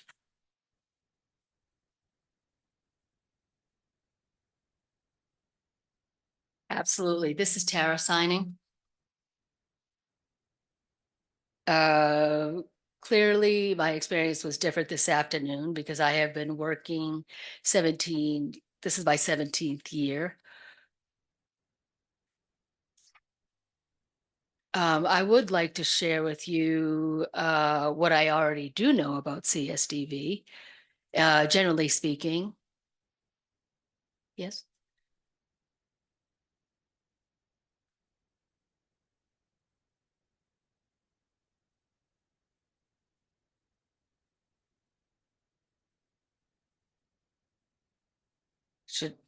This is Tara. Should I continue? Okay, here we go. Okay, like I was saying, and I have worked at CSDB. This will be my 17th year.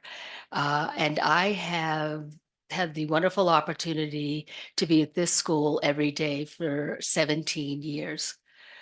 CSDB is truly a special place.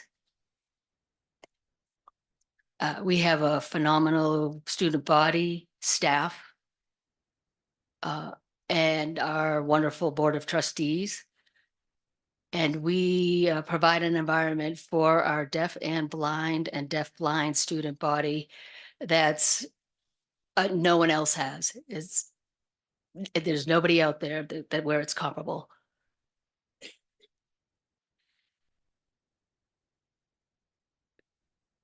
We have programs and services that are specialized for the blind students. We have a strong community specialized for the deaf here at CSDB. I mean, it's just simply amazing. It's a place to work, just amazing. We do have challenges, of course, but it's a wonderful place to work. So I'm guessing if I were touring this place for the very first time, what I would share with you all, if that was the situation I was in, what I would say, they are dedicated, passionate staff. It's just amazing to see. We have the amazing student body, and our staff is extremely motivated to ensure that our students have the best educational opportunities afforded to them.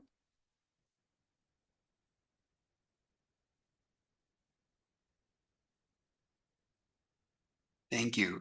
So from what you've learned, in how do you, I guess what makes you feel that you're the best person to lead the school as superintendent?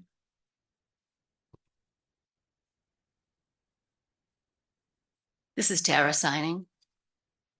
As I just mentioned, I have worked here for 17 years. I have been part of the foundation for quite some time, for 17 years. I have a strong relationship with the staff, as well as the students, the community. I believe I'm extremely collaborative. I'm open-minded, and I'm always willing to listen to others' ideas, their perspectives, their thoughts. I do have experience with both the deaf students and the staff, as well as the blind students. Hold.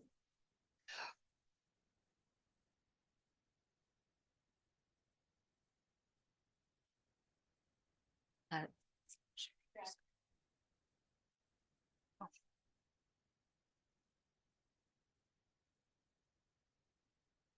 Okay, whew, that's better. Okay.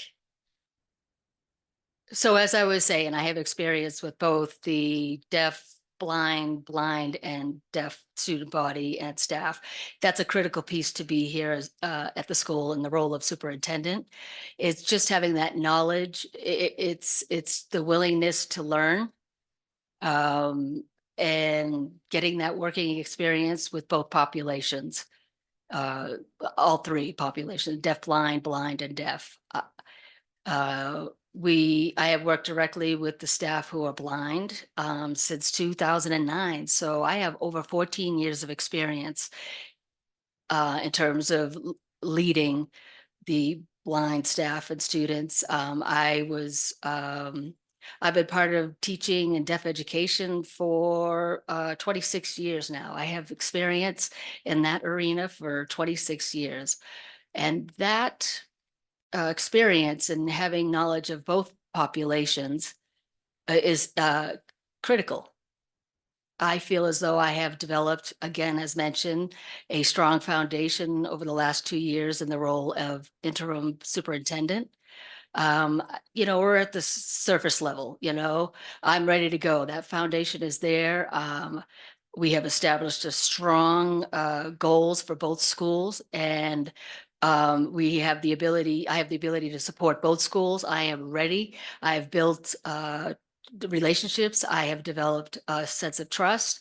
I am open-minded. I am collaborative. And I am always willing to listen, as mentioned, other people's perspectives. I deeply care about CSDB.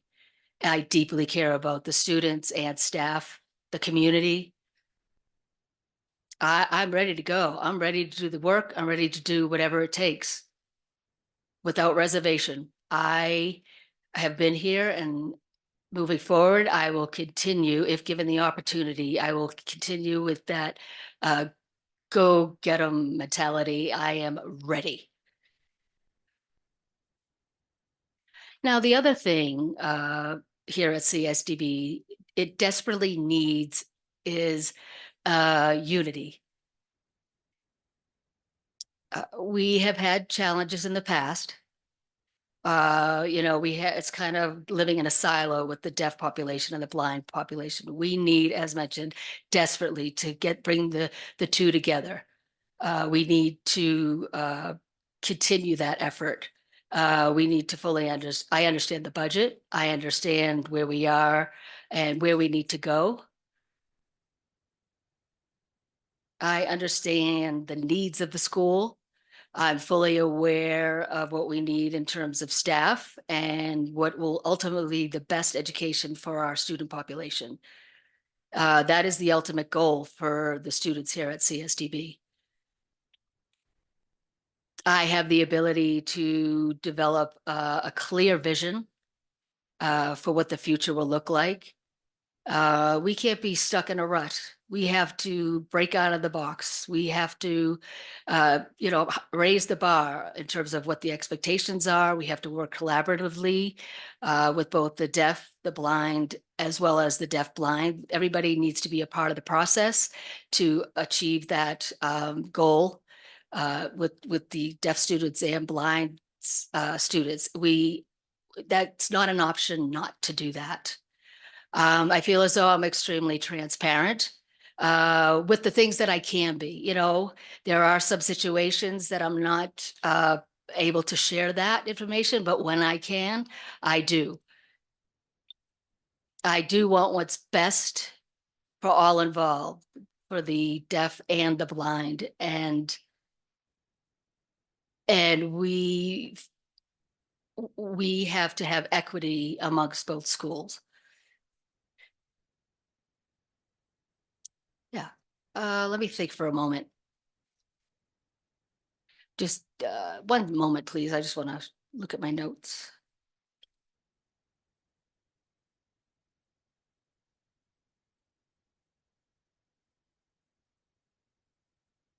Oh, okay.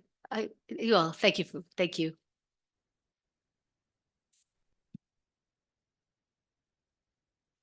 Thank you very much. And so give us a few seconds so the board members have an opportunity to write some notes. Thank you so much for your Absolutely. patience. Sure. No problem.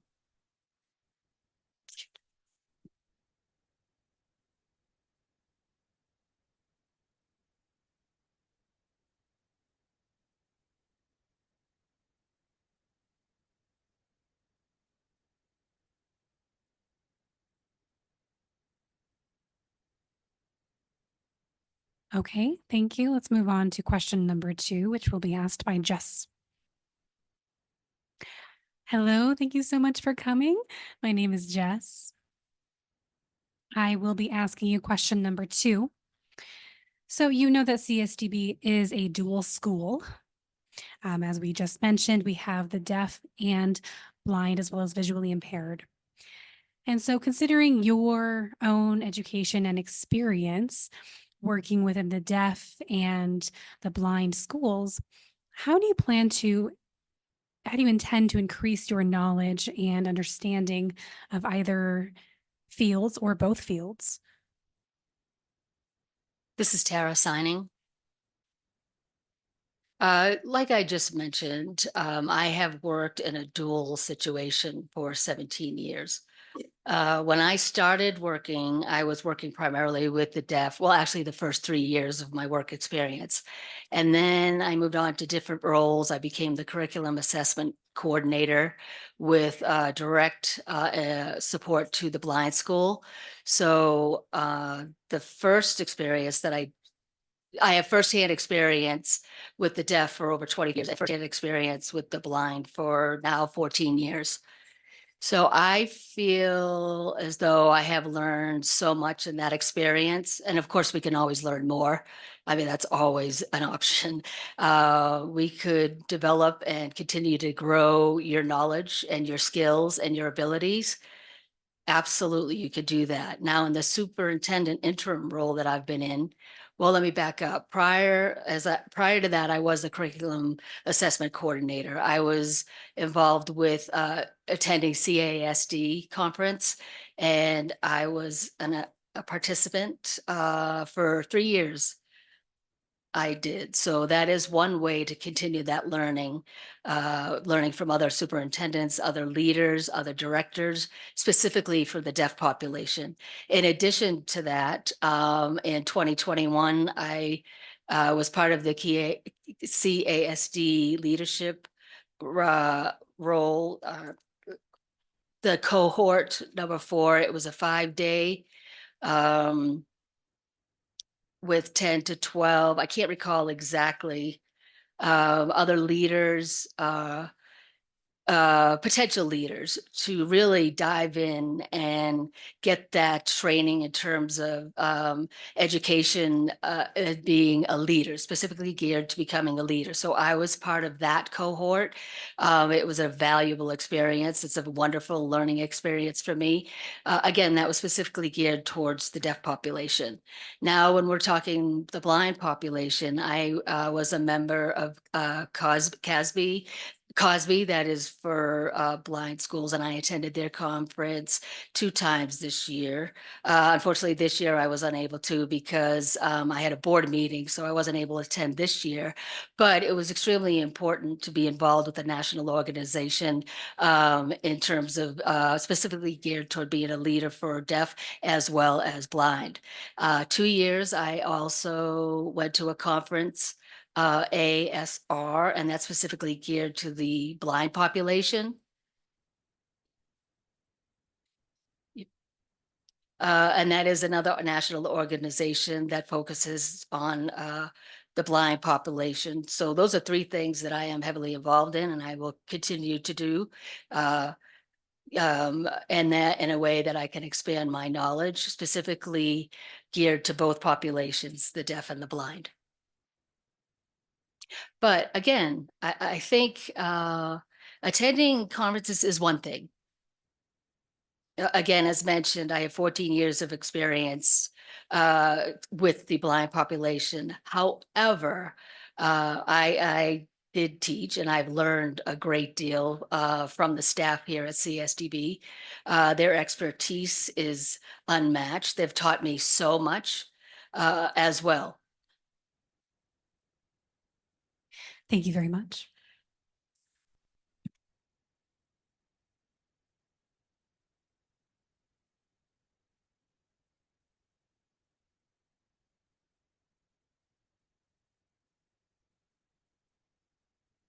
Thank you. Moving on to question number 3, which will be asked by Teresa. Hi, Tara. Thank you for being here today. CSDB is a unique environment as a dual campus serving blind, visually impaired, deaf-blind, deaf, and hard of hearing students. It also has extensive programs that include the following: on-campus K through 12 educational programs, preschool, transition services for students until age 21, outreach, student life, and student services. This is going to be a 2-part question. I'll do part 1 first. As superintendent, please identify strategies you will implement to foster collaboration and equity, elevating all schools and programs to the same level of importance, building healthy campus culture within the school to meet the diverse needs of students and staff.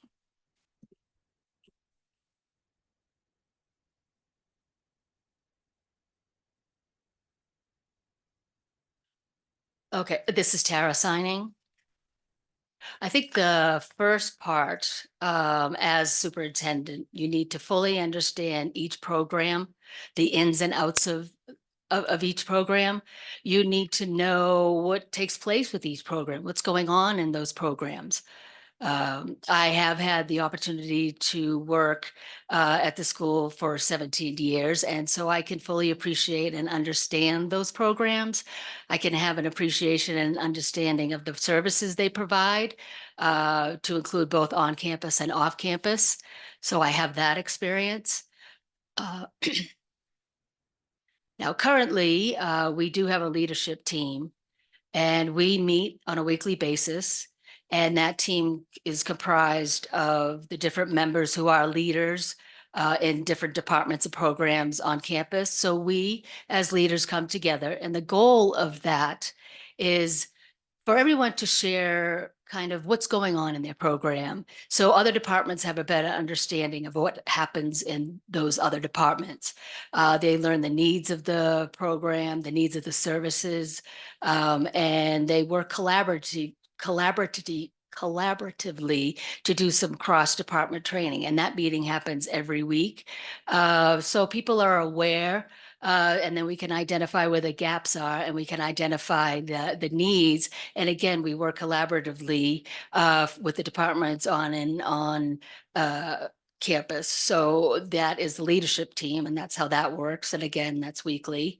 Now, quarterly, we also have another leadership team meeting, which also includes the mid-level managers. They are a part of that quarterly meeting. So it's a fairly large group. And again, it's the same goal. So everyone is aware of what's going on in each department. So again, they can work collaboratively and be on the same page. We also have a variety of different committees here on campus. Now, those committees have myriad of goals and purposes. And it includes representatives from all the departments. To give you an idea what that looks like, we have been, I think it's been 3 years now, we have the Equity and Diversity and Inclusion, DEI. We have that here on campus. We have a team, and they represent a variety of different departments here, and here on campus and off campus. And then we meet once a month. And then in that meeting, we identify the training needs that we have. We want to elevate equity here on campus.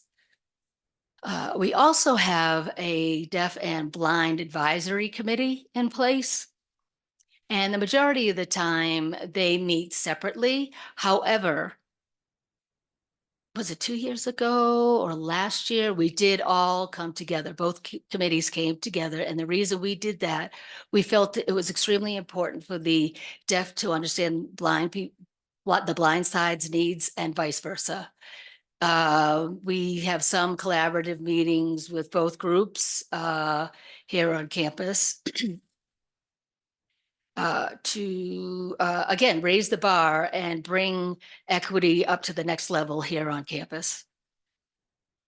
Let me think for a moment. Just cover my, let me think for a moment.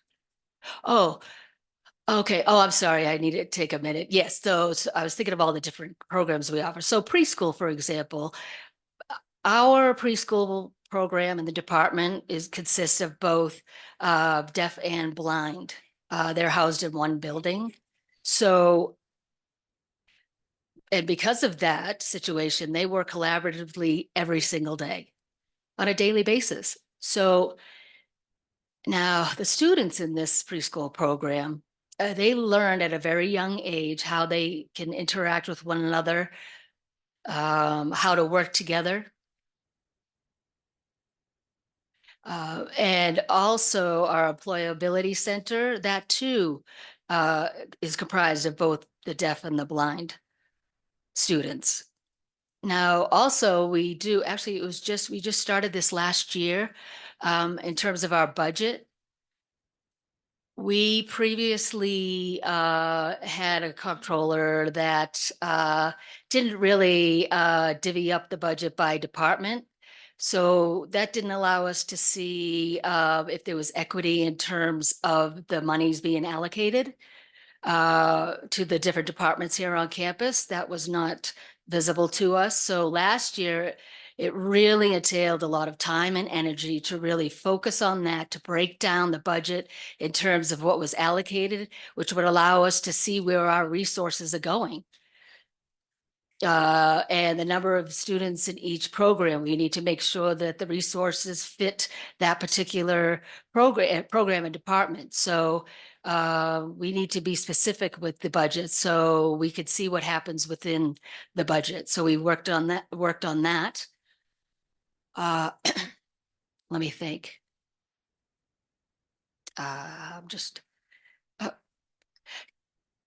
This is Tara signing. Could you summarize the question again? I know it's kind of lengthy and I want to make sure that I don't miss anything in my response.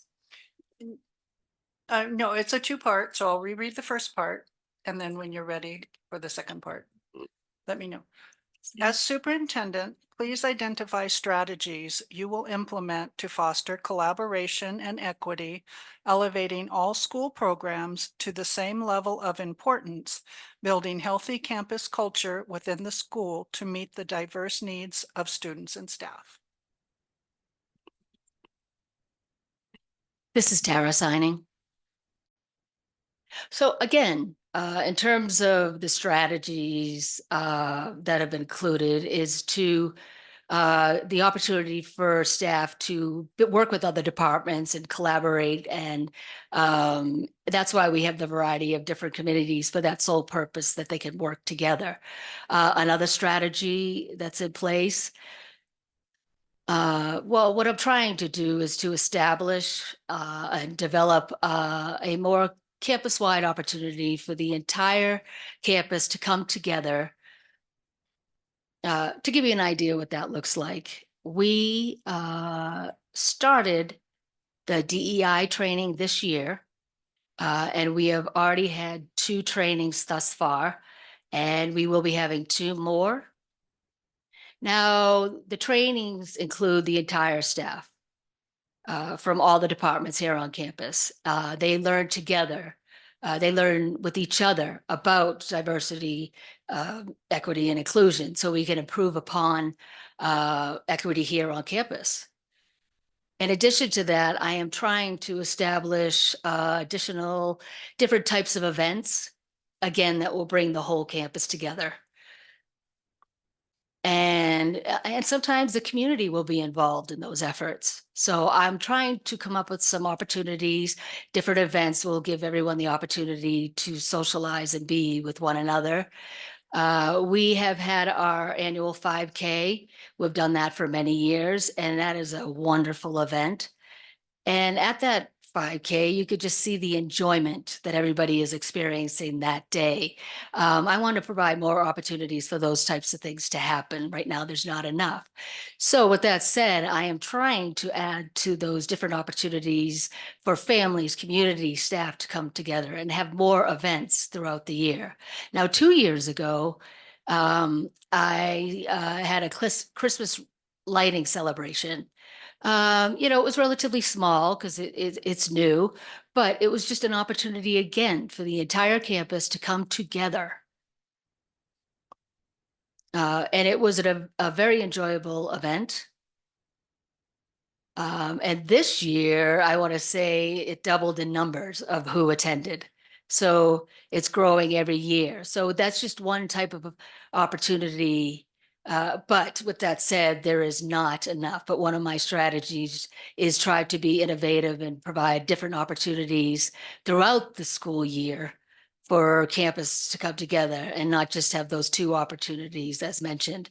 But I want it more sprinkled throughout the year. So again, they will have that opportunity to come together as a whole campus come together.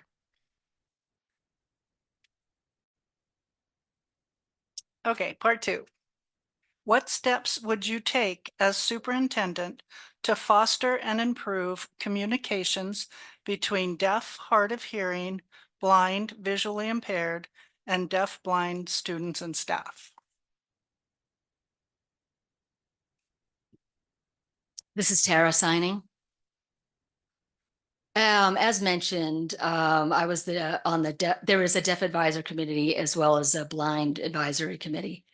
And I believe that was put in place 2 years ago. Yeah, you're right. Yes, 2 years ago. And now, originally, those committees were put in place to focus primarily on the campus-wide needs, specifically geared to the deaf, and then focus on the specific needs of the blind. That was the original idea for those two committees. Now, it just kind of put them in a silo, that approach. But I realized the other committee didn't know what the other committee was doing. So we want to improve, how can we improve campus and coming together if neither committee knows what the other is doing? So both committees do come together as a result of that realization, and they do have their meetings, and their ultimate goal is developing a campus-wide well, we did develop a campus-wide communication norms, because we are in an environment where the communication, in terms of accessibility, is extremely different for both populations. Our students and staff use communication on a daily basis. So we're developing and working on some communication norms where which we have started. I think that was released last year. And then next for that, I am planning to have both committees again come together again to really have a good conversation about what the communication guidelines are, how it's going, how the communication that we established, is it working or not working? And if so, what do we need to do and to improve upon that? So thus far this year, the two committees have not come together. Unfortunately, we have not had the time to schedule that in. And the hope is we could identify what is working and what is not working in terms of the communication accessibility. What are the other options that we might have, and what we've been doing to work together to address our campus accessibility for all. Now, one thing that our teachers are doing, the deaf students and that class and the blind student class. Now, the class is not happening at the same time, but one of the things the class is focusing on is how do we teach our deaf students and blind students? How do we go about teaching them how to communicate with each other? So she has taught them different strategies in both the deaf class and the blind class, and they were brought together. And that was an opportunity to teach them different techniques. Let's just say if there's a blind person who is speaking, trying to communicate with a deaf student, what would that look like? She provided different techniques. Maybe they could write back and forth. They could take advantage of the speech to text, different types of technology that would work in terms of communication. So it's just an opportunity to teach our students ways to communicate with each other. So again, I think the Deaf Advisory Committee and the Blind Advisory Committee, we have to get together to have a sit down to talk about what is missing in terms of what we're doing thus far and how we're going to address those gaps moving forward.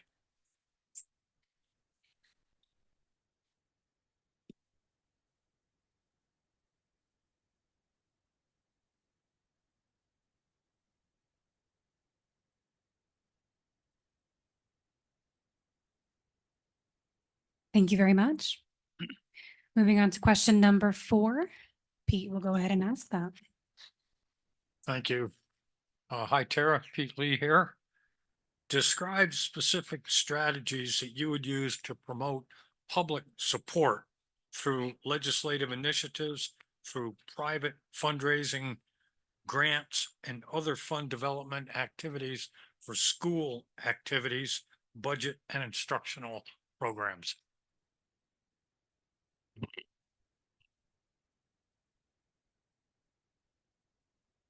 I'm sorry, could you say that one more time for me? Sure, happy to.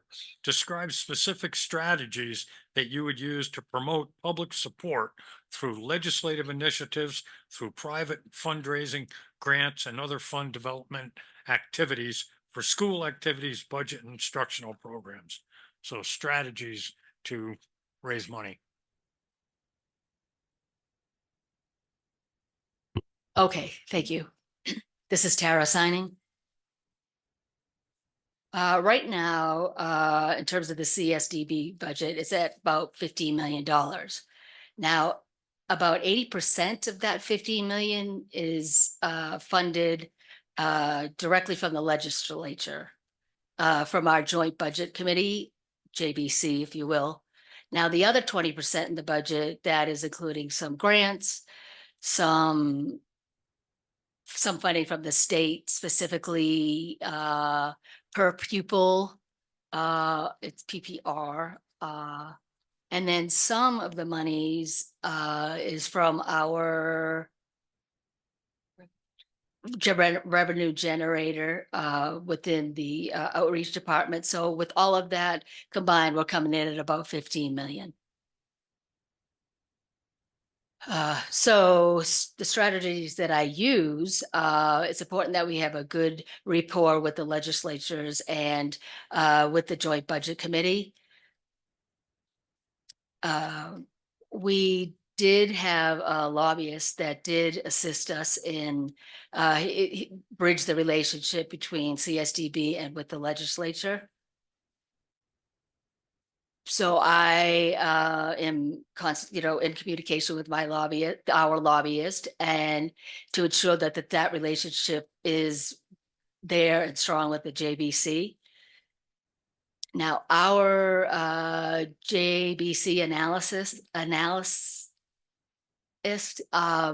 has a strong relationship with the Joint Budget Committee, the analysts there, and with the Joint Budget Committee members. And I think that relationship is integral for continuing funding. I think it was last year, CSDB's leadership team identified some gaps and some areas that were lacking with FTE and the staff need. We needed to identify these needs, and we needed to add additional staff support to support the school programs, to preschool program, the counseling, the residential school, and the blind schools. Now, the Dean of Students, that's a new position. And I needed additional funding for those types of position. I was able to get that. So those positions we have that temporary funding through grants. And the grant will expire next year, next September. So we will be utilizing those grants to get those in place. We did initially use those grants to get the ball rolling in terms of those positions. We have data to show the JBC, the impact that the need has and the outcome and the results. We showed them data in regards to that.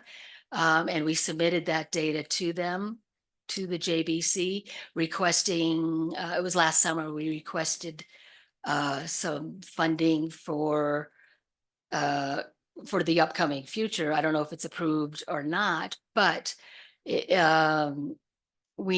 option is to submit those requests to the JBC, and we did do that.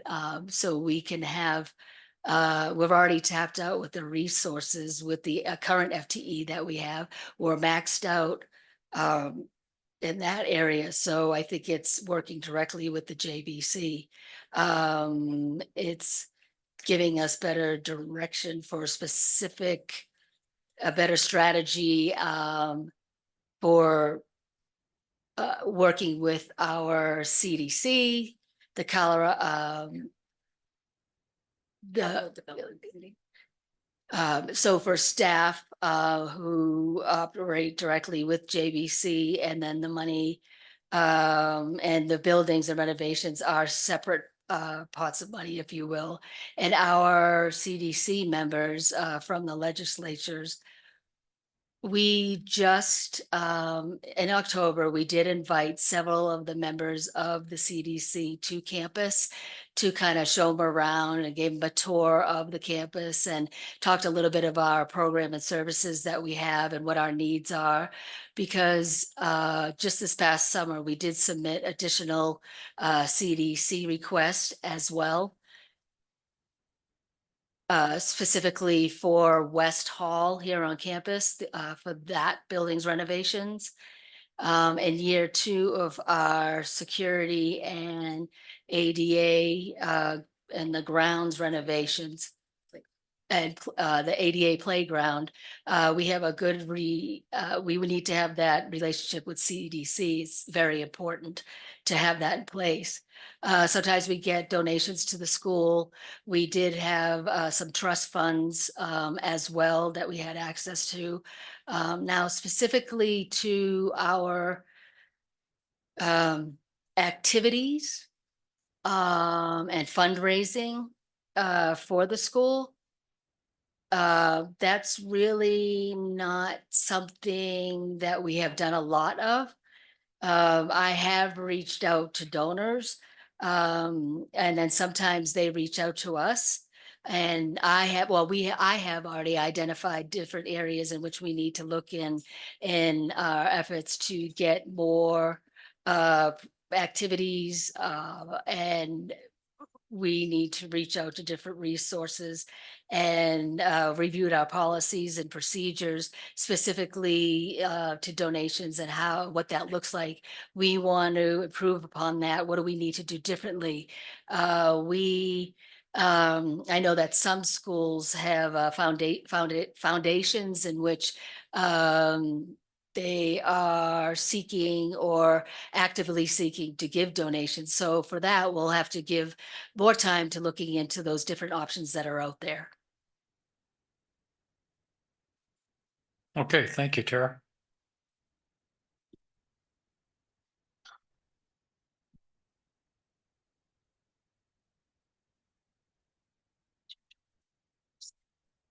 Thank you very much.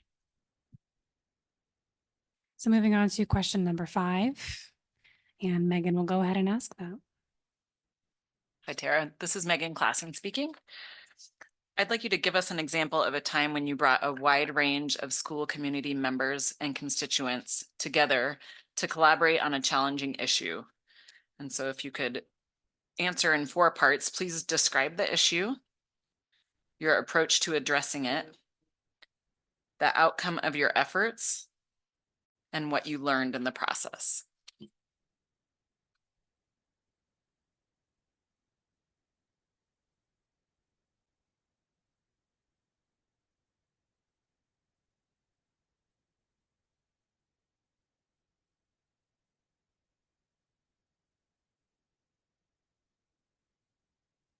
This is Tara signing. I have had several different opportunities. And to give you an idea, one example, let me think. I'm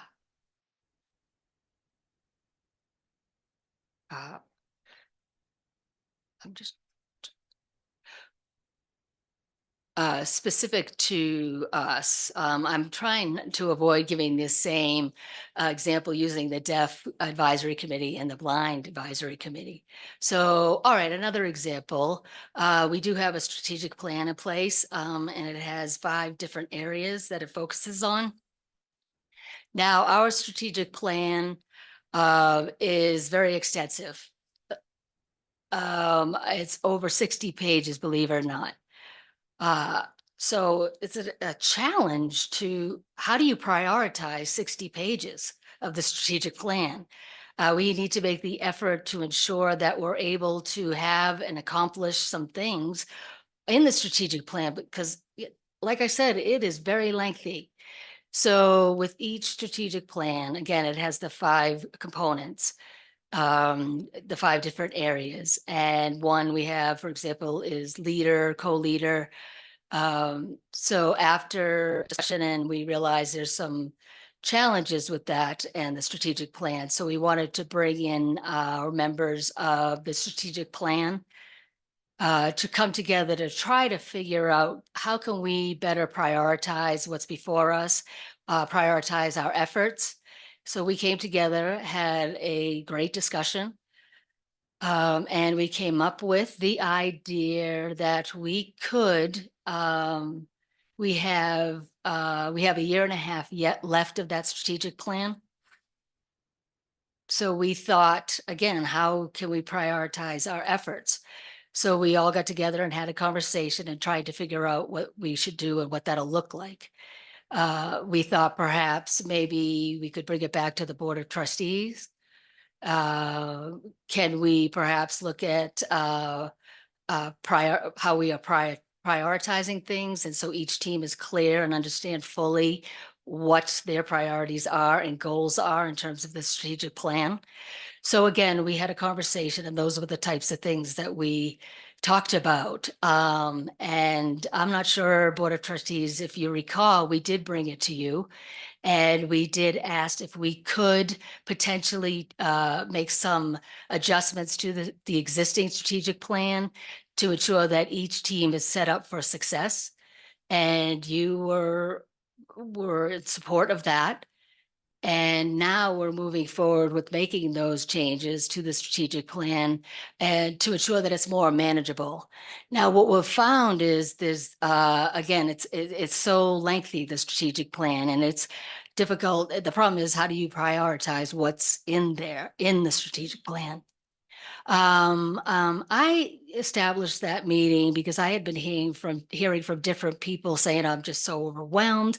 I have so much on my plate. I don't know what's going on. I'm not sure what to do in terms of the strategic plan. So I heard that from quite a few people. So that was the catalyst for me to put this meeting together, to have a real conversation about what we could do to remedy those feelings. And the board did support us, is in support of us making those changes to the strategic plan. What I learned in that situation,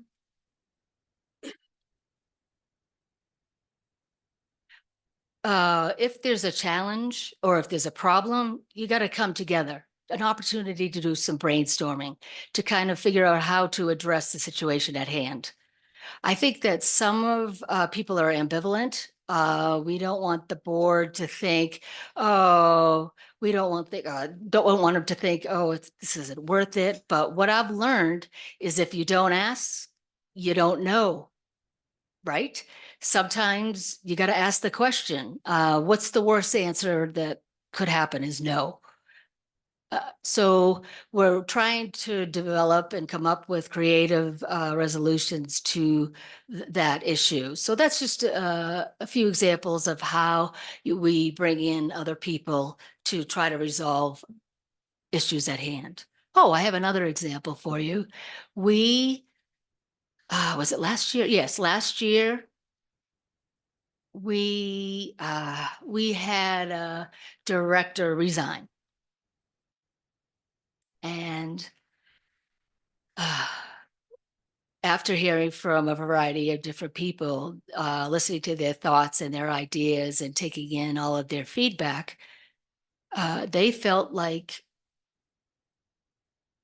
there was one principal. They thought there could be one principal for each school was just too daunting. It wasn't feasible. It wasn't realistic. With that, we need to figure out a way to make sure that our principals have support so they could be successful in their role. So what we decided to do, we had a structural team, and that was comprised of teachers and staff from student services and a variety of different other departments came together, and we had a brainstorming session, and we had a great conversation about how we could set up our system for success for the new principal. you know, they would be starting that fall. So we tried to come up with different ideas, and ultimately we decided, you know, the dean of students would do that because the principal is focused primarily on behavioral issues and problems. So they are stepping in. That's their main role. So with that, they have less time to focus on the academic piece.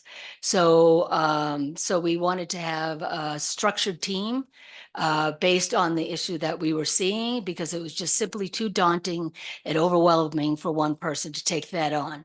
So that is just a few examples for, you know, a problem arises. We need to bring different departments together and address that problem. It's not just the administrator's decision. We got to bring the people in and that are close to the said problem every day. I mean, they have the experience, they see it, they live it.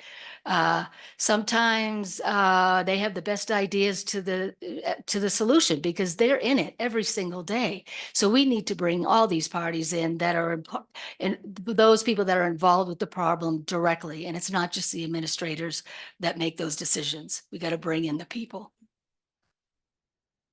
Thank you.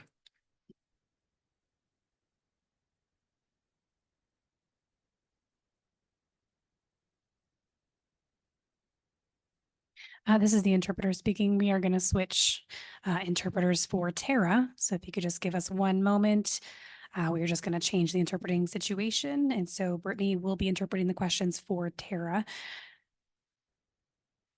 And we'll be signing for everybody as well.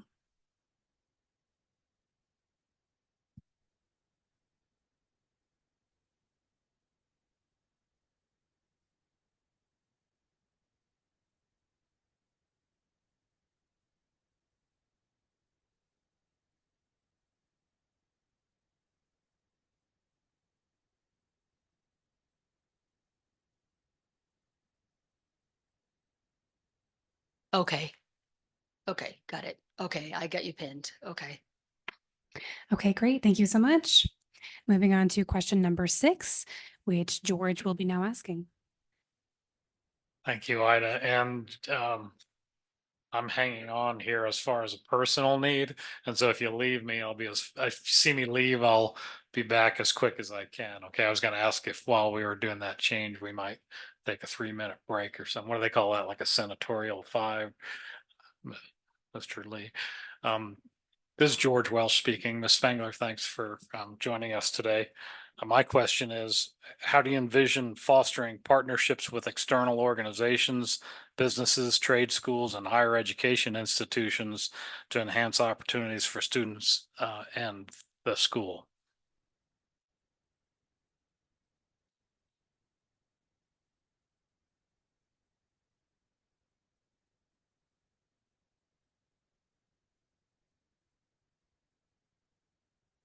Okay, this is Tara signing. Here at CSDB, we have, I believe, over 500 businesses, business partnerships in the community statewide. And some of those businesses partnerships were developed in the Employability Center program. They had collaboration with the businesses, and we wanted to have experience for our students. So we have a lot of partnerships of the different businesses. And it's specifically for our students, for them to get that experience, that working experience.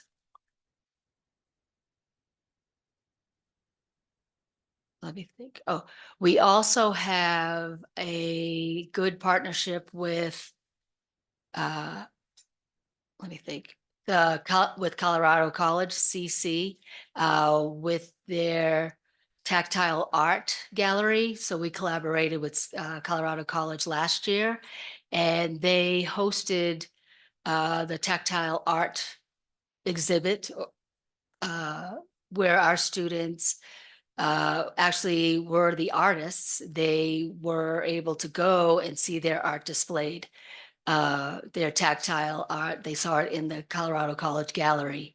We also have a performance as well for the deaf students. We have a partnership with Colorado College as well for the deaf students.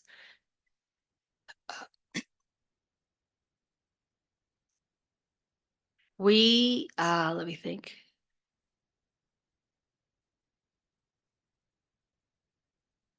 Let me just look at my notes here. Oh, okay, yes, we also have a strong partnership with the USABA, the United States Association of Blind Athletes. And that is an organization specifically for blind individuals to have access and accessibility to sports, to include soccer for the blind, goalball as well. So we did have some meetings with them, and we're in the process of trying to develop that partnership. And we're trying to have the blind students be able to take advantage of the soccer field at Colorado, at the soccer field here. I think it was a few weeks ago. We also partnered with them specifically for the blind students and goalball as well.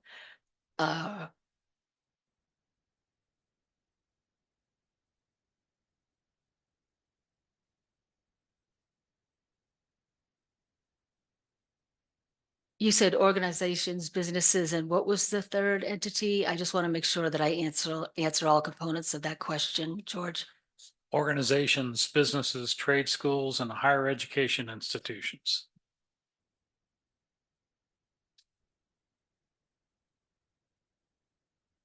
Thank you. I appreciate that. I apologize. It's very difficult to memorize the entire question, and I do have it right in front of me, but I apologize for that. So I spoke about businesses and the partnerships we have. We also have for high school students, we are working with the D11, District 11, and trying to connect in terms of their CTE program, the college and technical education program they have. Working on an MOU, which would allow the students to participate and attend D11 CTE program. We want to make sure that our students have a variety of different opportunities in college, technology, career tech college. So we want to make sure that they have the same opportunities as their peers. We are also,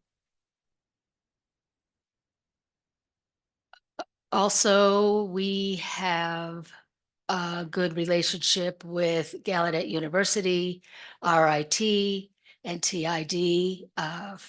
They have been able to visit our campus from time to time, and they come here to present to our students. So they are aware of the different options they have out there in terms of them wanting to go to college if that's their desire.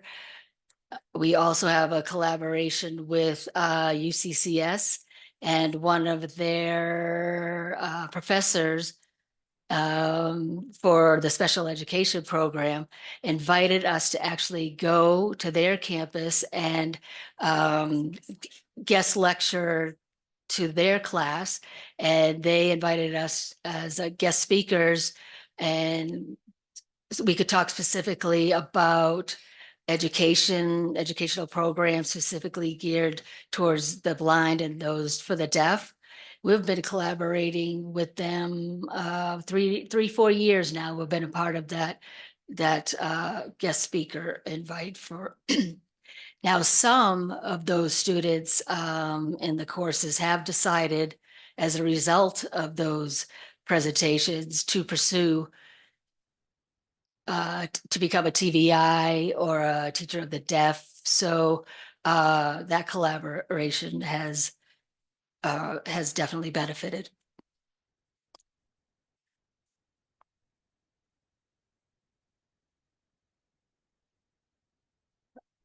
My dream, if you will, I would love to have some kind of TOD or a TVI program in partnership with UCCS. Right now, the program is with UNC, which is quite far from here. So ultimately, it is a dream of mine, a goal of mine. It would be wonderful to have that partnership with UCCS because they have a strong TVI program as well as a TOD program. And really, it's a great way to get those future teachers to get those degrees locally. And then it would be a great way to recruit them into those jobs, TVI or TOD.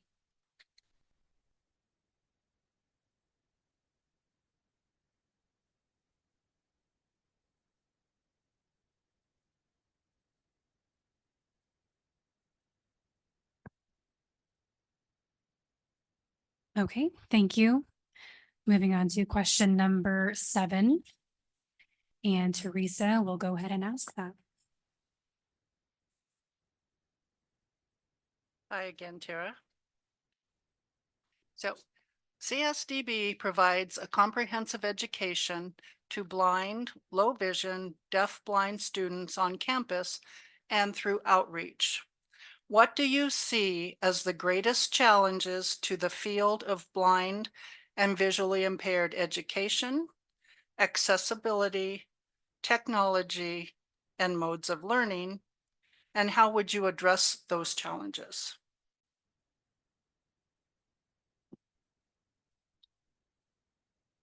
Could you repeat that one more time, please, Actually, I Teresa? understood that. So, yeah, CSDB provides a comprehensive education to blind, low vision, deaf-blind students on campus and through outreach. What do you see as the greatest challenges to the field of blind and visually impaired education, accessibility, technology, and modes of learning? And how would you address those challenges? Okay, this is Tara signing. I think one of the biggest challenges is finding certified, qualified staff and teachers of the visually impaired and be able to find strong, high quality staff. Very similar to what's happening in deaf education. The programs are dwindling. And the number of people that are wanting to teach in that field, in education, special ed, specifically TVIs, that number is also dwindling, which has posed a challenge for us. So how we have gone about addressing that, how we for the blind school. And again, we have collaborated with UCCS, and we do have some graduates from UCCS that that have a special ed degree or a degree in English, but they are not yet TVI. We could hire them, and they have gone back to get their master's in to becoming a TVI. So we are getting creative with our hiring process so we can support some staff in getting their TVI. Now, for some staff, yes, it's absolutely a challenge. Now, specifically with technology for the visually impaired students, the key thing is accessibility. I can't say that enough. We do provide, well, right now, there is so much information that is available through technology. You don't realize how much information we access via technology. Unfortunately, that information is not accessible to the blind and visually impaired. Their screen readers doesn't give them that accessibility to that information. Sometimes it is accessible, and other occasions, sometimes it's not. We are addressing that issue. I think it was 2 years ago, we hired a specific assistive technology teacher to work with us and the student to learn their assistive technology, things like, for example, refreshable braille. That is a device that plugs into the computer. The students have to learn how to take advantage of that. So they need to be taught how to use those devices. They need to be taught how to use magnification So things are visual and they are able to see what's on the screen. They need to have that access. As mentioned, there are refreshable braille and the different devices. What else did they? We teach the students how to use JAWS. That's a software specifically for screen reading. We do provide a lot of direct instruction to our students.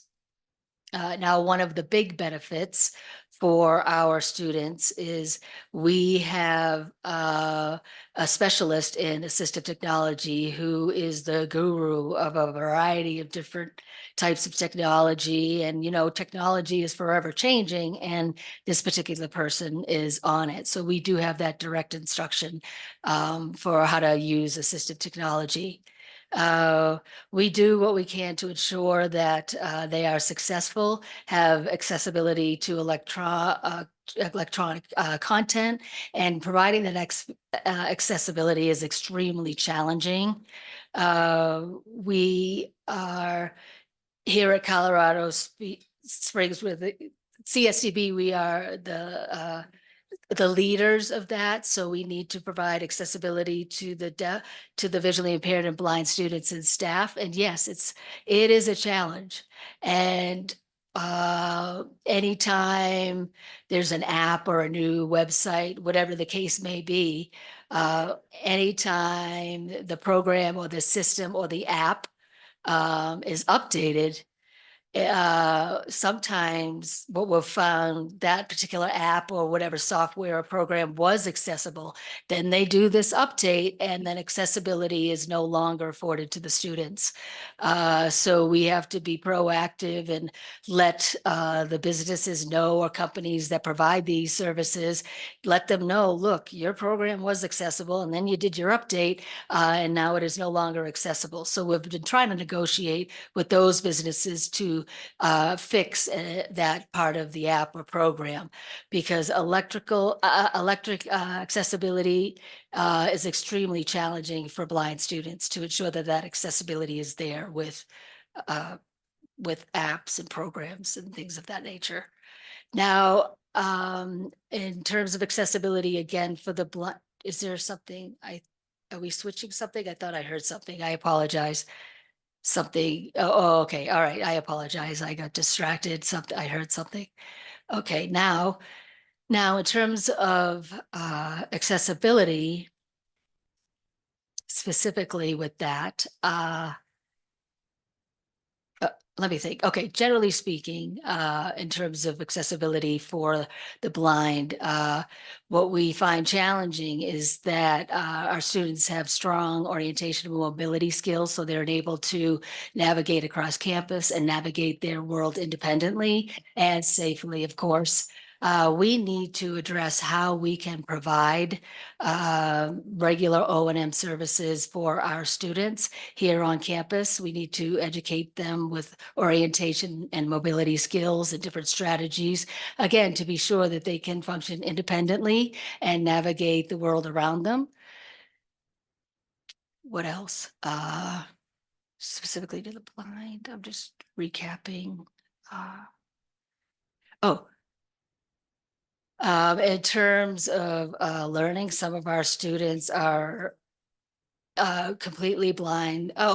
Some are low vision that need to utilize large print, or have they rely on auditory. So different modes of how they utilize their vision. They call it visual functional learning assessment. It focuses on literacy and has different modes. And so we need to assess how the students access that information and determine what the best approach is in terms of the mode for each individual student. Some are auditory, some utilize the large print, some use Braille. So we need to be on top of that and to realize what we need to do to meet their needs. Now, also, we have Braille books. We do distribute those for the students that do use Braille. I get, I think for the blind and accessibility for that population, I think it's not just teaching the academic piece, it's also that direct instruction with the expanded curriculum, core curriculum, ECC. There are 9 areas of the ECC. I did mention O&M already. That was mentioned earlier. Another component, assistant technology is another component of the ECC. I have already talked about compensatory skills, and there are the other areas that we need to focus on primarily for our students to ensure that they are successful.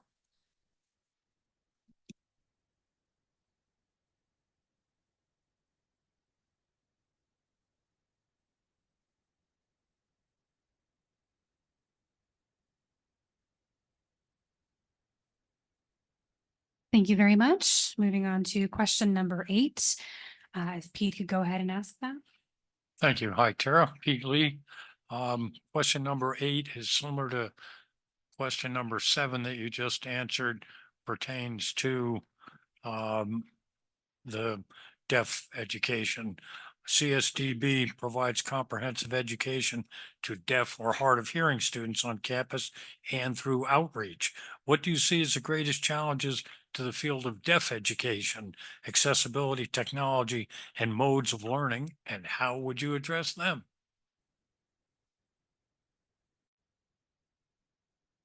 This is Tara signing. Again, I think it's the staffing. It's the ability for us to find good, qualified staff, teachers, paras, dorm staff that have the strong signing skills to work with our students. That has been a big challenge to find that staff. We need to be able to hire staff that are highly qualified and make sure that the staff that we do ultimately hire are modeling the language for our deaf students. That is a critical piece. I can't say it enough. It is so critical they have that. For the deaf students, I would say the biggest challenge is language access to language from birth. I believe over 90% of deaf students were born to hearing parents. And because of that, those students don't have that incidental learning. They don't have access to language within the home. They don't have full access, and language deprivation is evident, which has a huge impact upon their education. We need to make sure that they have access to language at a very young age. I think it was last year, actually over the summer, we did add some positions. We did have temporary positions, but we did add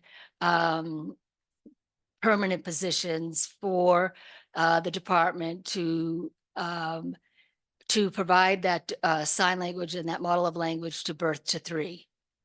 Our families and our parents, we want them to understand the impact, the power that language has for their child and for their life and for their future. We really want them to fully understand the services and the supports that that the student needs. So those children have the opportunity to meet other deaf adults, and have we need to expose that to them at a very young age. Some students don't have a language at the age of 15. We have to get in there early, teach the families and the parents. We need the kids to be able to meet deaf role models. They need to meet deaf individuals so parents can see the implications of language deprivation. It's massive.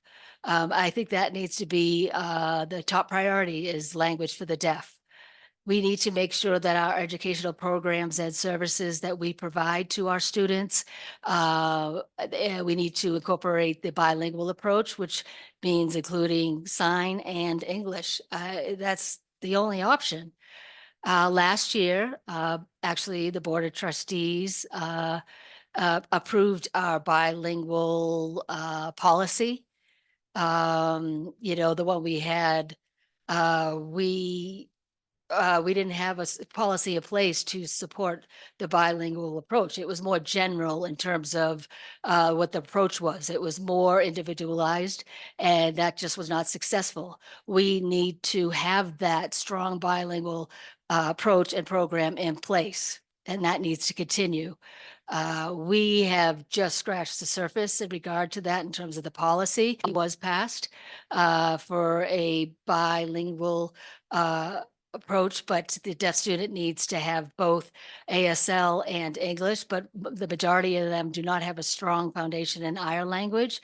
So what needs to happen is that they need a strong foundation in ASL so they can learn English and acquire English. They need to have that ASL foundation because they are students here. They need to have access to everything. They need to have that visual piece. So right now we're in the middle of revising our ASL proficiency policy. And we want to make sure that that access is always there for the students to ensure that accessibility happens. Just going through the question. Oh, in terms of technology, specifically for deaf students and technology for the deaf, one thing that we do try to provide is more signing for our deaf students. Now, we take it, websites or benefits, they can access that to get exposure to sign language, to English. There we have access to the curriculum. Staff will sign, and then we'll sign what's in the English curriculum, and that we do that in they align the two. We have signed for the deaf students.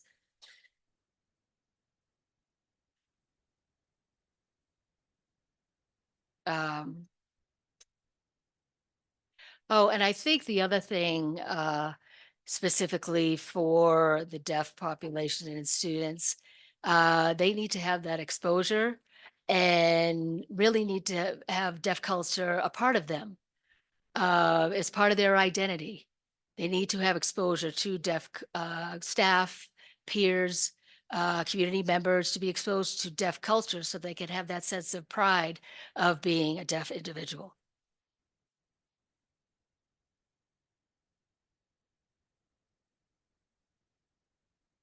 Thank you, Tara.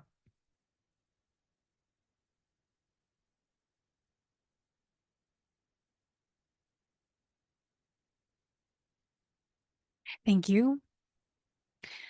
Moving on to question number 9. Now we'll have Megan ask that question. Hi again, Tara. This is Megan Klassen speaking. A question about the outreach program. So the outreach program, as you know, serves 363 families via early intervention, 56 school-age students in various districts across the state, and more than 100 families in the early literacy program. As superintendent, how would you support an outreach program or other department programs and services that reach a large and diverse statewide educational population?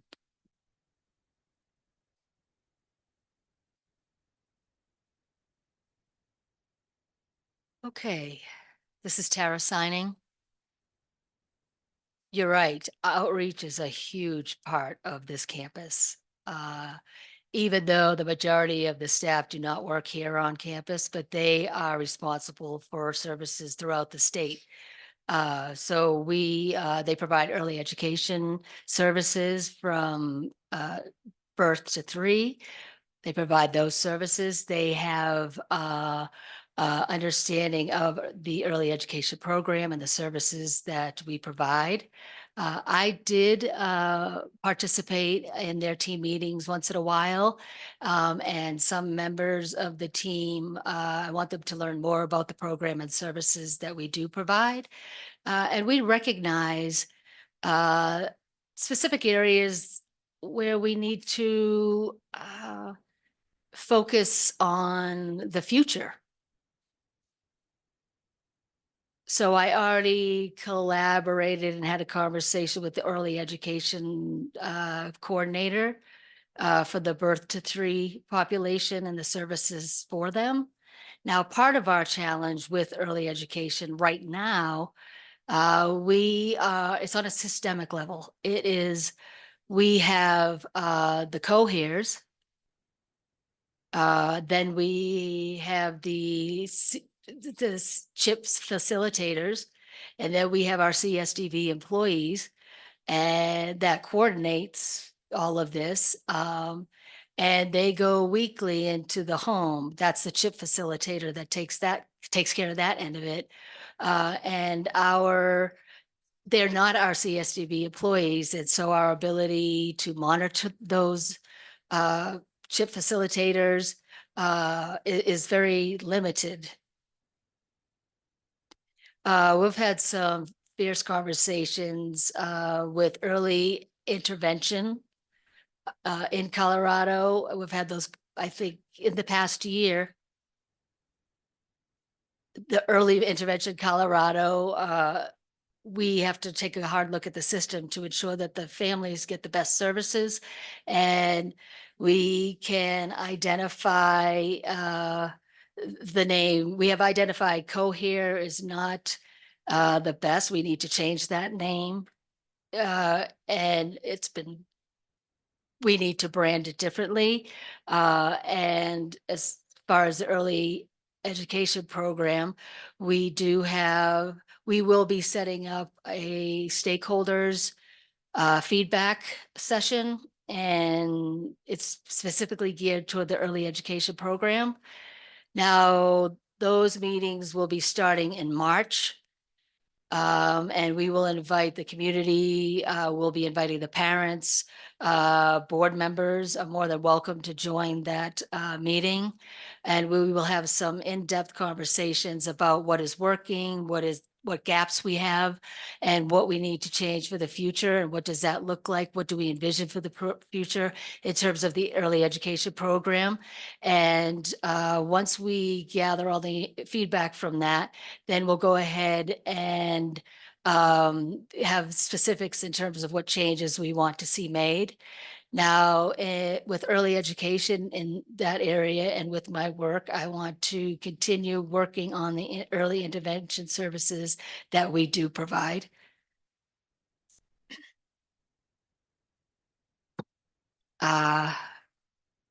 Specifically for early intervention with the blind, we're having similar conversations with several organizations in the state of Colorado, specifically for, again, the blind population. Now, again, working with EI Colorado, we're trying to figure out what is the best way to support our early intervention program is to ensure that we're meeting the needs of all of our blind and visually impaired students statewide. Now that looks a little bit different. There are 3 different organizations that work to provide those services for the blind and visually impaired.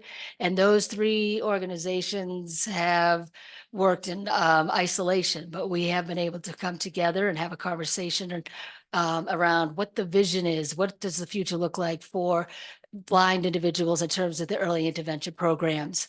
Now, early intervention is just a huge task for both the deaf and the blind. We do recognize that there are some gaps with this program, and we do have some changes that we will be doing, and we'll have the opportunity to involve stakeholders in the community. But we have to come together and have a vision in place and how we can improve upon those services. We need to invest in those conversations. I need to invest in those conversations, and I need to be a part of those conversations on a personal level as well. Okay, in terms of outreach, they do support our school-aged children in terms of services pre-K to the age of 21. Now, we currently are working with establishing a structural team for outreach, which includes early intervention and for school age services. We want to have a structural team in place to kind of take a good look at what the needs are statewide for both the blind, visually impaired, and deaf students, the family school districts. We just actually sent out a survey and we got directors of education, school of education, different districts, teachers of the deaf were part of that survey, also for visually impaired, TVIs. So we sent that out to all those in Colorado statewide, and we gathered that data. And again, that was statewide for both deaf and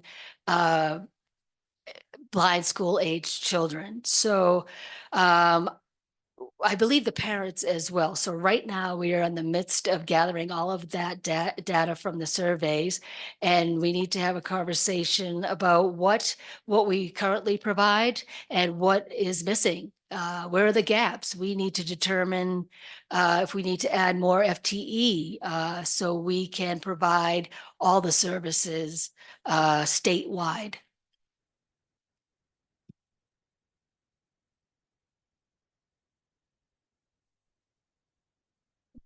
Thank you.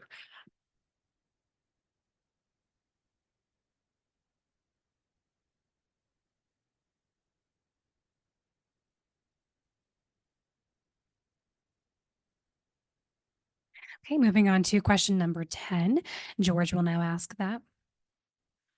Hello again, Tara. This is George Welsh. I've been asked, by the way, to let you know that I guess the allotted time for the interview was 1 hour and 45 minutes, and that means at 5:15, by 5:15, we need you to wrap it up. Okay. You have this question and two Okay, more, just so can you do. know how to pace yourself. Okay.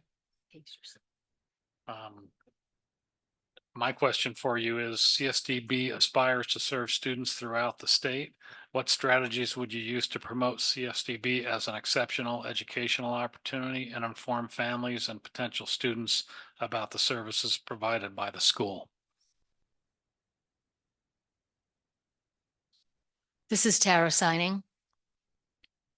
Would you mind if I got some clarification on the question? How many questions do we have? All right, 12. Okay, thank you. Okay, I'll try to speed things along. Respond quicker. Okay, this is Tara signing. So how can we promote CSDB? One of the things that we started doing, I believe it was a year ago or 2 years ago, we have created our the media team created some snippets, a few videos. And really, those videos are an attempt to kind of summarize the different programs and services that are available to here at CSDB. And we post that online. So it's available to the parents. Let's say the parents, they're not really sure what CSDB offers. And, we have a number of videos that briefly explain the programs and services that are provided here at CSDB. We have also had some opportunities for the students that do not come to CSDB. They might attend for different events like Go Ball or clinics. We do have a variety of summer programs.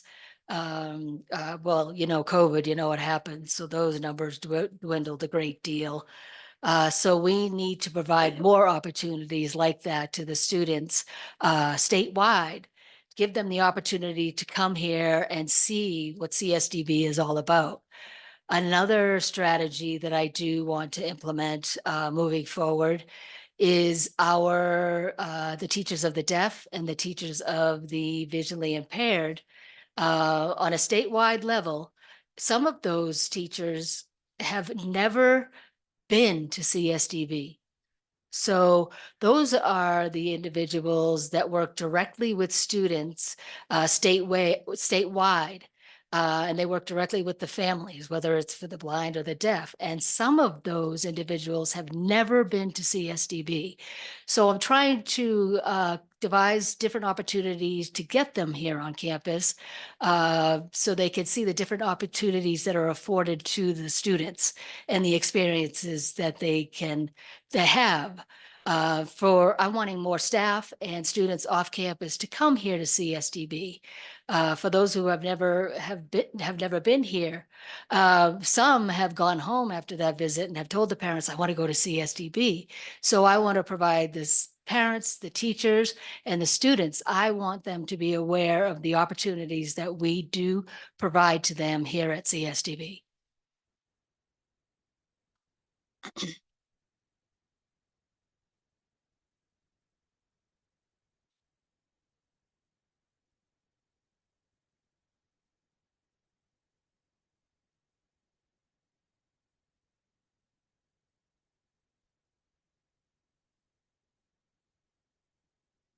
Okay, thank you. Okay, and question number 11. Michael will go ahead and ask that. Excuse me. Thank you, Michael Stone speaking. A question specific to collaboration and support. And maybe share your thoughts on how best the board, along with the superintendent, can best support one another. This is Tara signing. I think that in my experience meeting with the Board of Trustees, we do have the opportunity to convene with one another and have conversation or discussions about different topics in terms of how we could collaborate with one another. At the beginning of the year, we did have a retreat where we went in more depth. We had a more in-depth training to have more group opportunities, if you will. I would love to see more, well, my goal would be to see more individual opportunities where we could connect, where I could connect with each of you individually. So I think that would be extremely beneficial in doing that. As interim superintendent, because it's interim, I have not had clear established goals for myself because, again, the key word is interim. I would love to see us work together and collaborate. I would love to establish clear goals of the Board of Trustees, what those are, and specific goals of the superintendent, so they're clear and we're both familiar of where we're going and have that collaborate. We have to.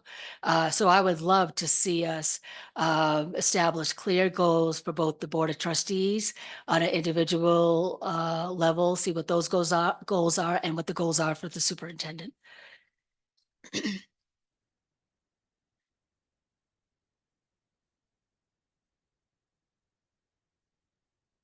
He just said thank you. Welcome. Okay. Thank you. Now on to our final question, question number 12. And Jess will go ahead and ask. Hi, so we're here at the final question. My name is Jess Lee. So please describe the key steps that you would take to ensure that the school culture accepts and respects, as well as includes students and staff with various disabilities. And so how can we also dismantle ableism? And why is that important for you? This is Tara signing. Well, first of all, the first step would be I will share tomorrow with the community in my presentation what that'll look like, how we could unify the school. I think that is critical right now that we become truly unified as a school. And how we get there, I think what we first need to do is we need to learn about one another. We need to learn about each group's culture and experiences. We have, and their challenges, and we have to learn from one another, because right now we're in the dark. We don't know how to address things if we don't have this information. We want to learn what we could do to provide data, to provide training for autism. We did that, for example. We need to continue to learn, and I would like to see additional training so everyone is understanding about one another and learn about one another. The training that we could provide, I think we need a deaf hood training with the deaf staff, and we need to have ally training in addition to deaf hood training.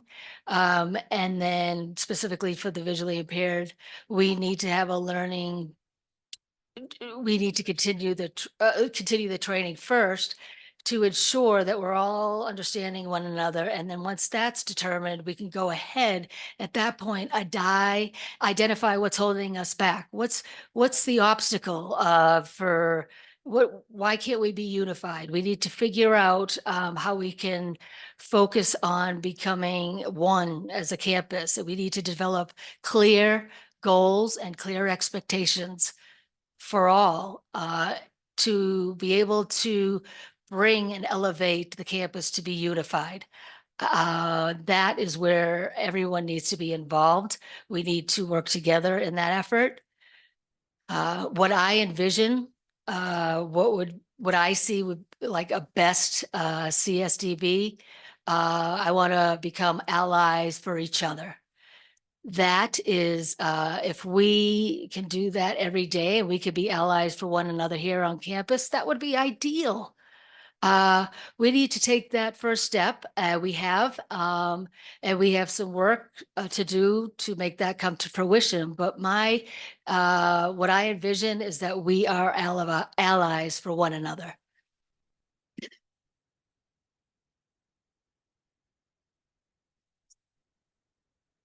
Thank you. Thank you so much again. Tara Spangler, thank you for meeting with us today. Sure. Thank you all. I really appreciate your time.